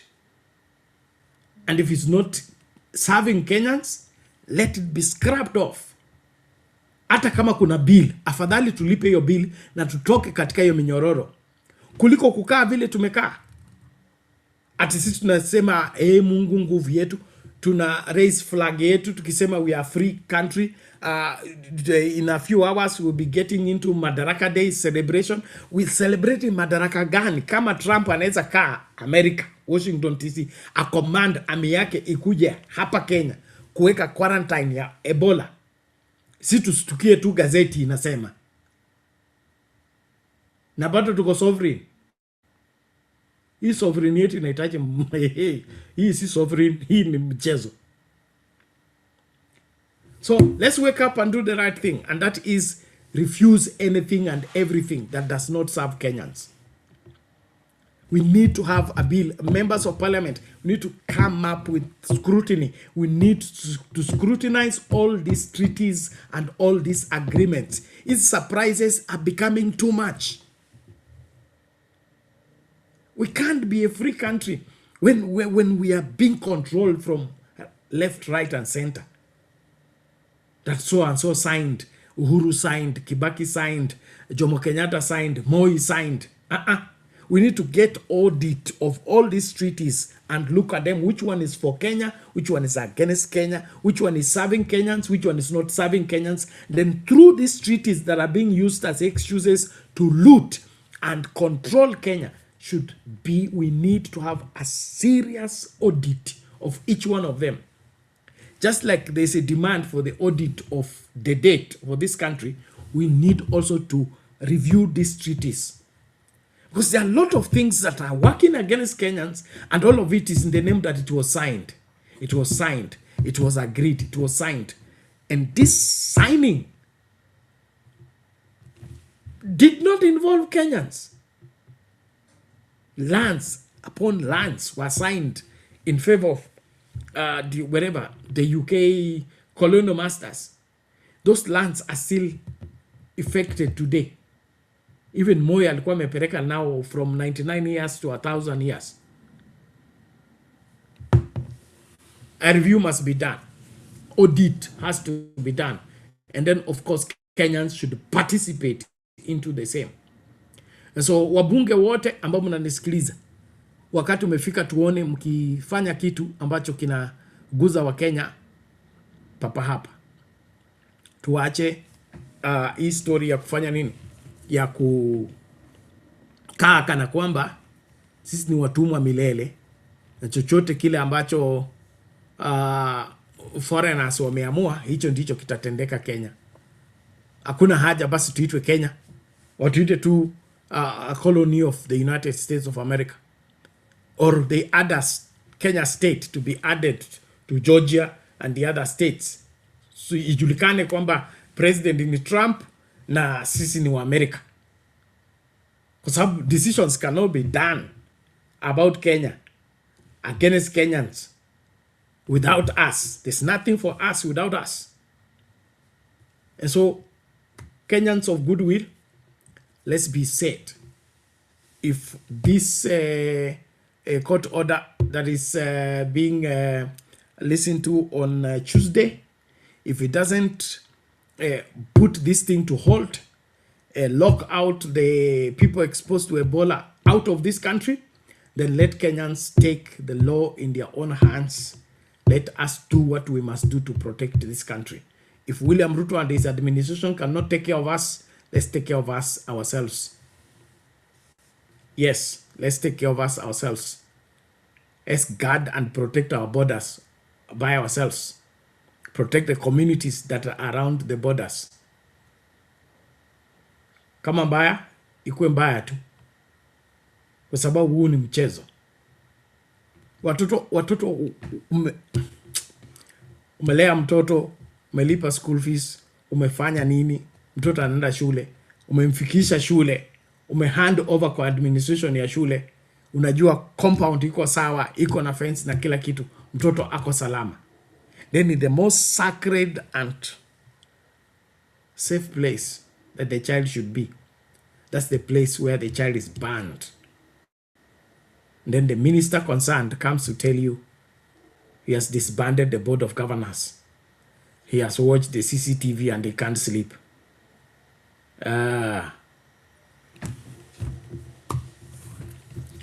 Kuna vitu zingine ambazo hazifai kusemwa, hazifai kusikizwa. Kuna mtu anapaswa kumuelewa Murkomen William Ruto na huyu anaitwa nani? Minister wa Education. Hawa watu wote wanaweza kupikiwa kwa chungu moja, wawekwe ndani ya motizo moja, wagongwe kama yam. You can't expose to Kenyans to danger and then turn around and begin to talk as if wewe ndio nani, kama umezaliwa jana. No. And there must be an overhaul. There are those proposing that they do away with boarding school. The problem is not boarding school. The problem is the entire education management. Nobody is taking interest of the livelihood of Kenyans anymore. Watu wameona tu kazi ni kupata nafasi ya kukula mshahara na kujitajirisha. Mpaka masomo sasa sio priority. So watoto wanajitegemea wakiwa shuleni. Watoto wako kivyao wakiwa shuleni. Hakuna mtu responsible anaangalia masuala yao. Alafu unajiita mwalimu, unajiita principal, unataka kulipwa mshahara wa principal na deputy principal na hiyo mambo mengine yote. Hii ujinga tu ndio inaendelea. So hata wakue boarding ama day school, they are in danger because the people handling them are irresponsible, incompetent. They have no sense of responsibility.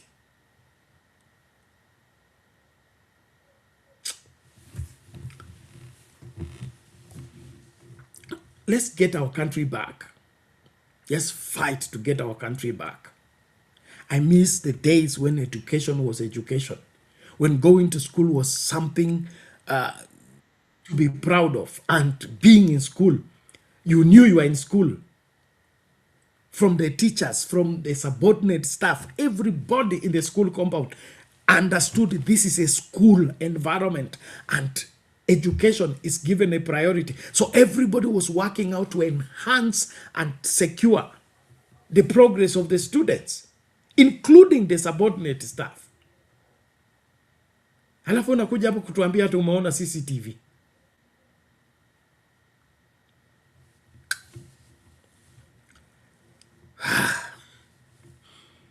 Let's wake up as Kenyans. Let's recover this country. Tutoe hii nchi kwa mikono ya uongozi mbaya kama huu. There's nothing to be tolerated or understood about this situation. And these fires are going to multiply if we don't do anything drastic. Wengine wataamka asubuhi sasa waanza kusema hata kwa wakati wa Moi kulikuwa na sijui wapi kulikuwa na moto, sijui Bombolulu kulikuwa na moto, hata wakati wa Kibaki tulikuwa na moto. Kwa hivyo tunazungumza kwa moto kwa nini? Ni kumchukia William Ruto. Kwani lazima tumpende William Ruto? Wewe utuingize tu kwa shimo kwa sababu Moi alituingiza ama Kibaki alituingiza. So kukua urais ni kuingiza watu kwa shimo, kuchomea watu watoto wao. Let's be responsible. Hiyo story ya kunaambia hata kwa Moi kulifanyika ama kwa Kibaki kulifanyika, hiyo pelekea watoto wako huko. Ukichukua jukumu la kuongoza nchi, ongoza nchi ipasavyo. Ukipewa jukumu la kuongoza wanafunzi ama kulinda wanafunzi, linda wanafunzi wakiwa shule. Hiyo principle wa kutembea hapa na kifua and you are not managing the school. Why should you be called a principal in the first place? What is being a principal? Uko na CCTV na kuna mtu ana monitor CCTV. You use it for forensic audit. You are looking for the killers of the girls. Kuna kitu kinaudhi kama hicho. So Murkomen na genge lake, kama kazi imekushinda, jiuzulu. That is it. Sio lazima ukue CS wa interior. Ogambo sijui Ogamba. Resign. 16 lives. Just like that. And then you wanted to pass. Just like a wheel, some smoke has passed.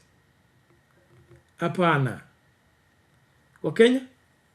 Okay, tuache mchezo. Tuache mchezo kabisa.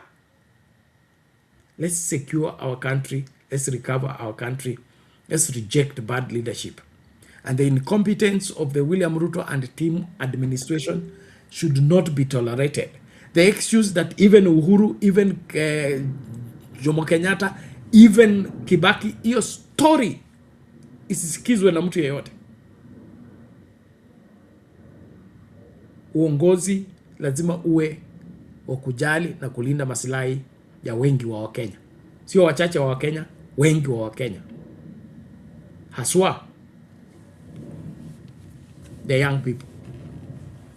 Our schools need to be the safest place to be.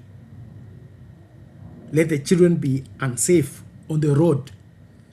Let them be unsafe between their home and their school. But not while they are in school. Not while they are in school.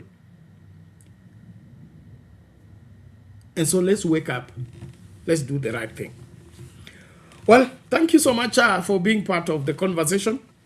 I appreciate those who are liking the video and sharing it, widely. Please, let's keep doing so. We're about to land. We started earlier today, and Undumani ni kama amefungiwa. Undumani yuko kwa border ya Busia na Kenya. So kama umekuwa Busia, unajua kuna ile itilafu ya mitambo ya simu haswa kati ya airways za Uganda na za Kenya. So hapo kunakuwa na mshikili kiasi tu. Lakini tunashukuru kwa hiyo nafasi ya kutusaidia katika mahojiano haya na kuchangia katika kupeana mwelekeo. Ningependa kuanza kutamatisha na video hii ambayo mimi sijui kama mimi ndio sielewi ama sishiki, lakini kuna mambo ambayo yakisemwa mimi nashindwa kuyaelewa. Mtanisaidia hapa, ninyi ndio wasomi. Labda ni sababu mimi sio daktari.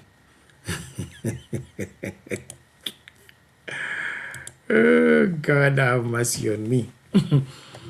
So kuna huyu daktari hapa anasema ya kwake.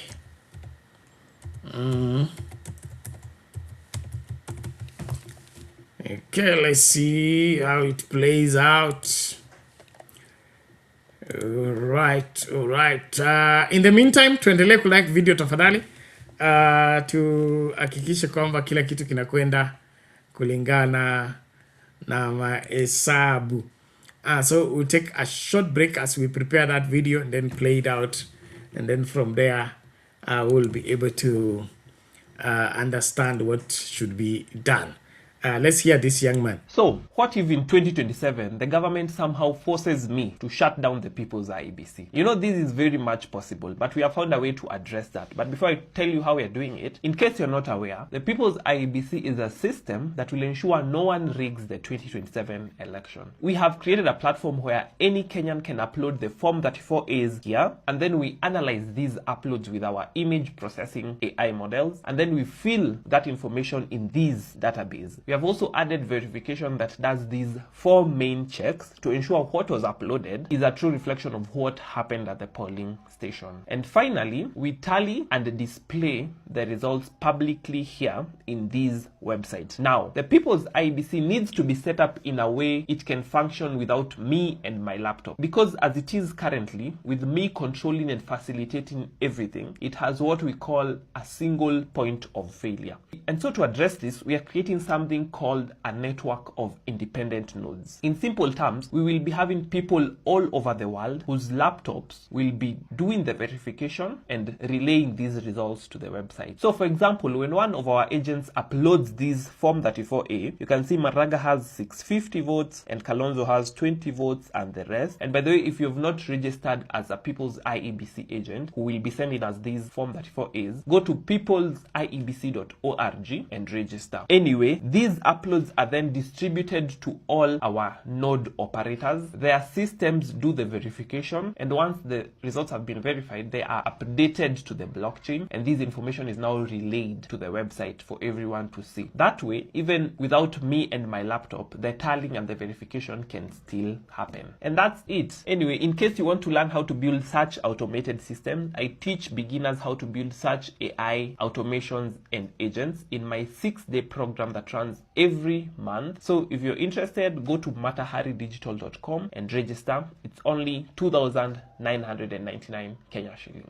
So, what if in 2027 the government somehow forces me to shut down the people's IEBC? You know, this is very much possible, but we have found a way to address that. But before I tell you how we are doing it, in case you're not aware, the people's IEBC is a system that will ensure no one rigs the 2027 election. We have created a platform where any Kenyan can upload the Form 34As here, and then we analyze these uploads with our image processing AI models, and then we fill that information in these databases. We have also added verification that does these 4 main checks to ensure what was uploaded. Well, that is uploadable reality. The young man there talking about securing the elections and ensuring that we'll have the president we have voted for, not the president the people who counted the votes decided. That's a very positive and progressive approach towards the elections. And the simple system like that, to me, is the way to go. And of course, you see the way the IEBC is running into panic in response to such by coming up with the unrealistic laws that they will look for how to forbid people from taking pictures of their vote and how they have voted. That's unnecessary. That's unnecessary. If the presiding officer is supposed to snap the Form 34A and send it to the tallying center by snapping, that law has already allowed snapping. So you cannot deny that the voter does not snap, but the presiding officer can snap. Then you are coming up with 2 sets of laws.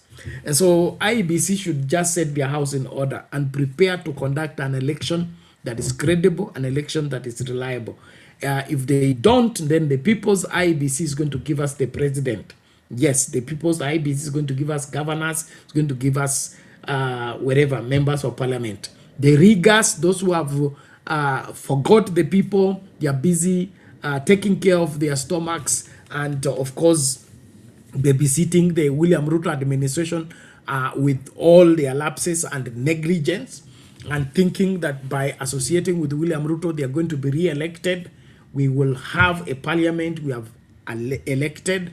We will have governors we have elected. We will have senators we have elected. We will have members of county assembly that we have elected. This other one cooked and wale ambao Raila Odinga alikuwa anasema baba alikuwa anasema vifaranga vya kompyuta.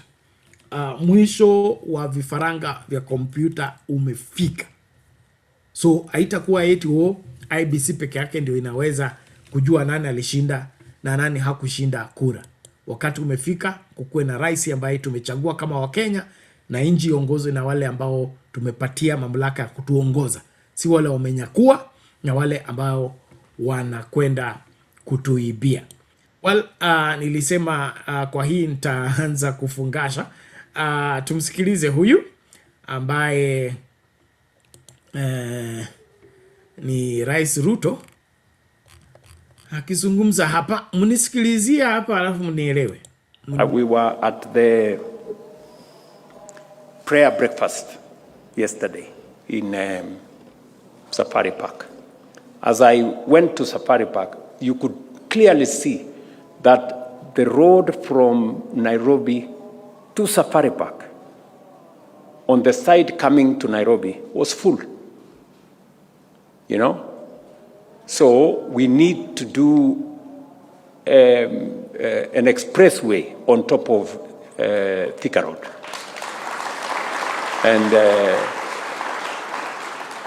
And I am going to start it in October this year. Mnanisikia? Yes. I'm a very serious guy. Mnacheza. Yes. Hii nchi hii tutaisumbua mpaka ikue straight. Yes, we must do it. We must keep doing what we must do to change this country. Sio kama tunaelewana. So we still have so many highways. If you go on the road to Mau Summit, you know, that road to Mau Summit, people are talking about it in Malaba. People are talking about it in Kisumu. Because those people in Kisumu, whenever they come to Nairobi, they come and sleep somewhere here on the road. Unanielewa? So we still need to extend that road from Mau Summit to Malaba, another one to Kericho, Kisii, Kisumu. We need to do the road to Meru. If you go to Meru, you will find huge jam along the way. There is still quite a bit of, in my estimation, about 2,500, 2,800 kilometers of dualing of different roads for us to have the highways that you see in Europe and America that makes them a working economy.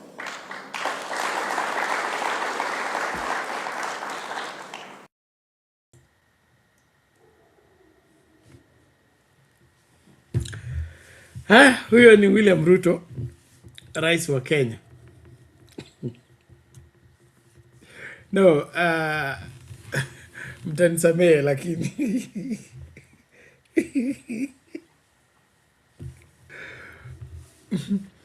no, this is how government works in my understanding. Okay? Hakuna project ambayo inaweza kuanzishwa bila kuwekwa kwa budget. Na hiyo budget inapitishwa na parliament. William Ruto alikuwa anaenda Safari Park kwa prayer breakfast.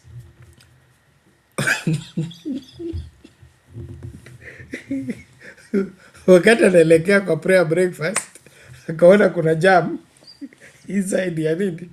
Ya wale watu wanakuja town asubuhi na mapema. Unajua prayer breakfast inaanza mapema. So akashtuka, kumbe hii barabara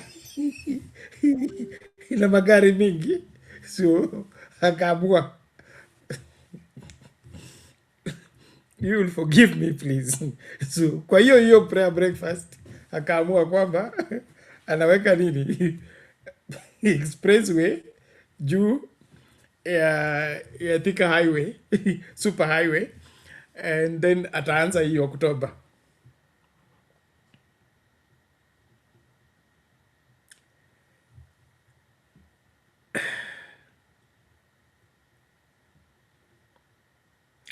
na kuna mambo mengine ambayo ni ngumu kuyazungumzia, kwa sababu William Ruto sio mgeni kwa serikali, na si eti hajui kwamba hakuna project ambayo itaanzishwa kwa kusema.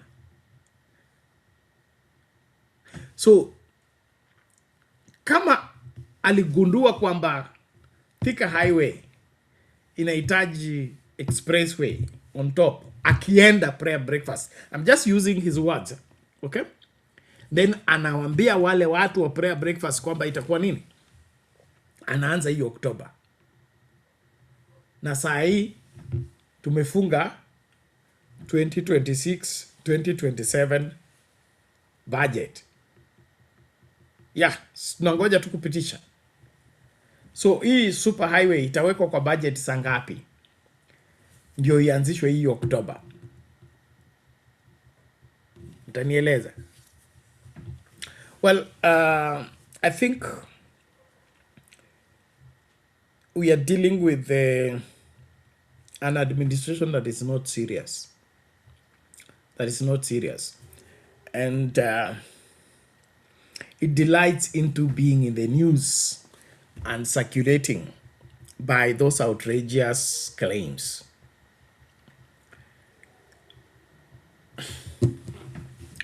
I don't want to say what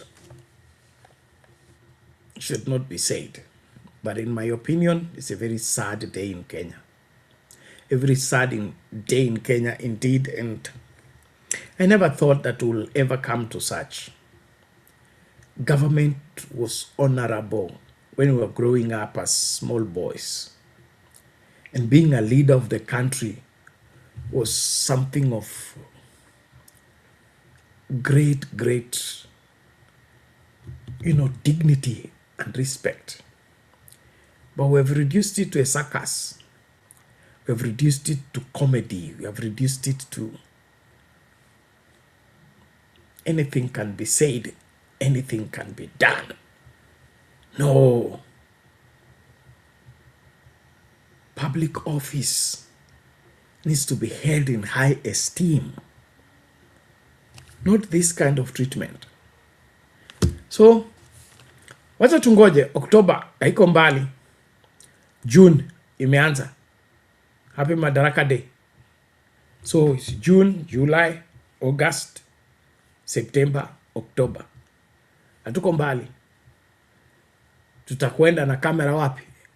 Tuone hiyo super highway, expressway imeanza ama haijaanza. October. Kwangu mimi, this country needs an overhaul. From the north to the south, from the east to the west. We need a new system of operation. We need a new system of running the affairs of this country. We should remove the colonial system that works in the interest of the foreigners and gives second place to the indigenous, the Kenyan people, and turn that upside down. The interests of the Kenyan people must come first before anyone else. Whoever wants to do business in Kenya must do business in the interest of the Kenyan people. If it's not doing it in the interest of the Kenyan people, afungashe vitu zake aende kula alikotoka.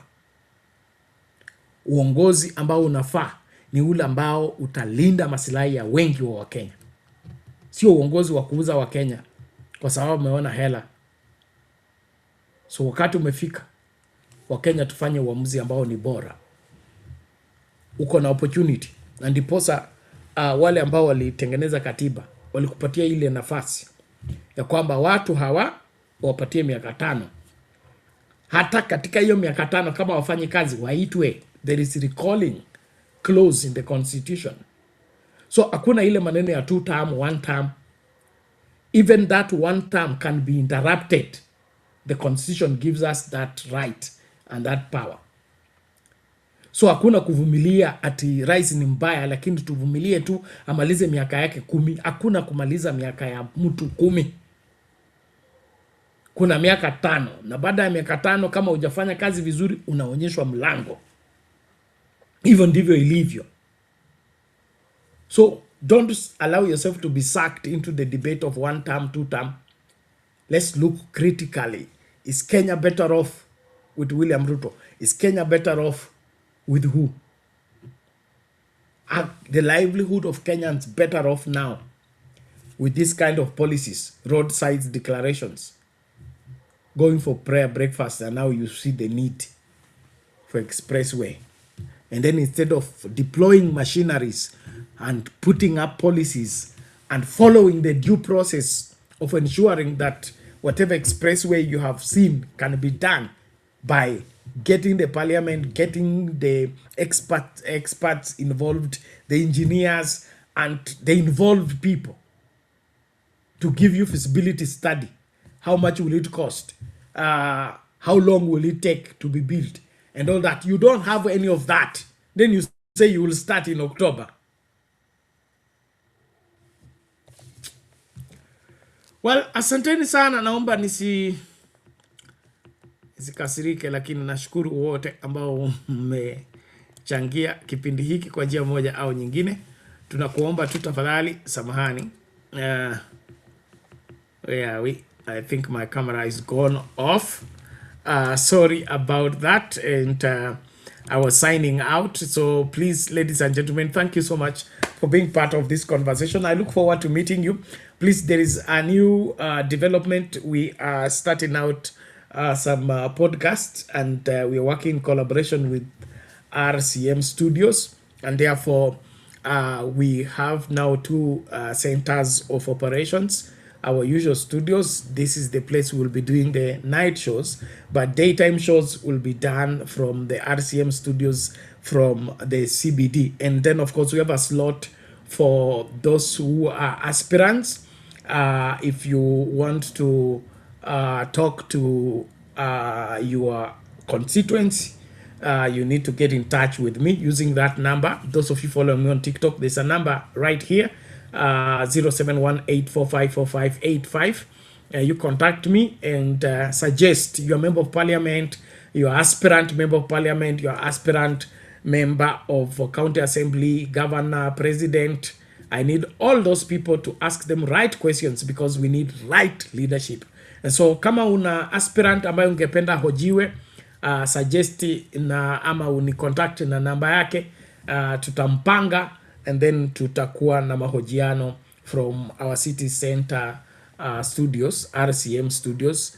And please, let's make every effort to have a better Kenya by reason of getting better leadership. Otherwise, thank you so much for always choosing Sound Candy Talk.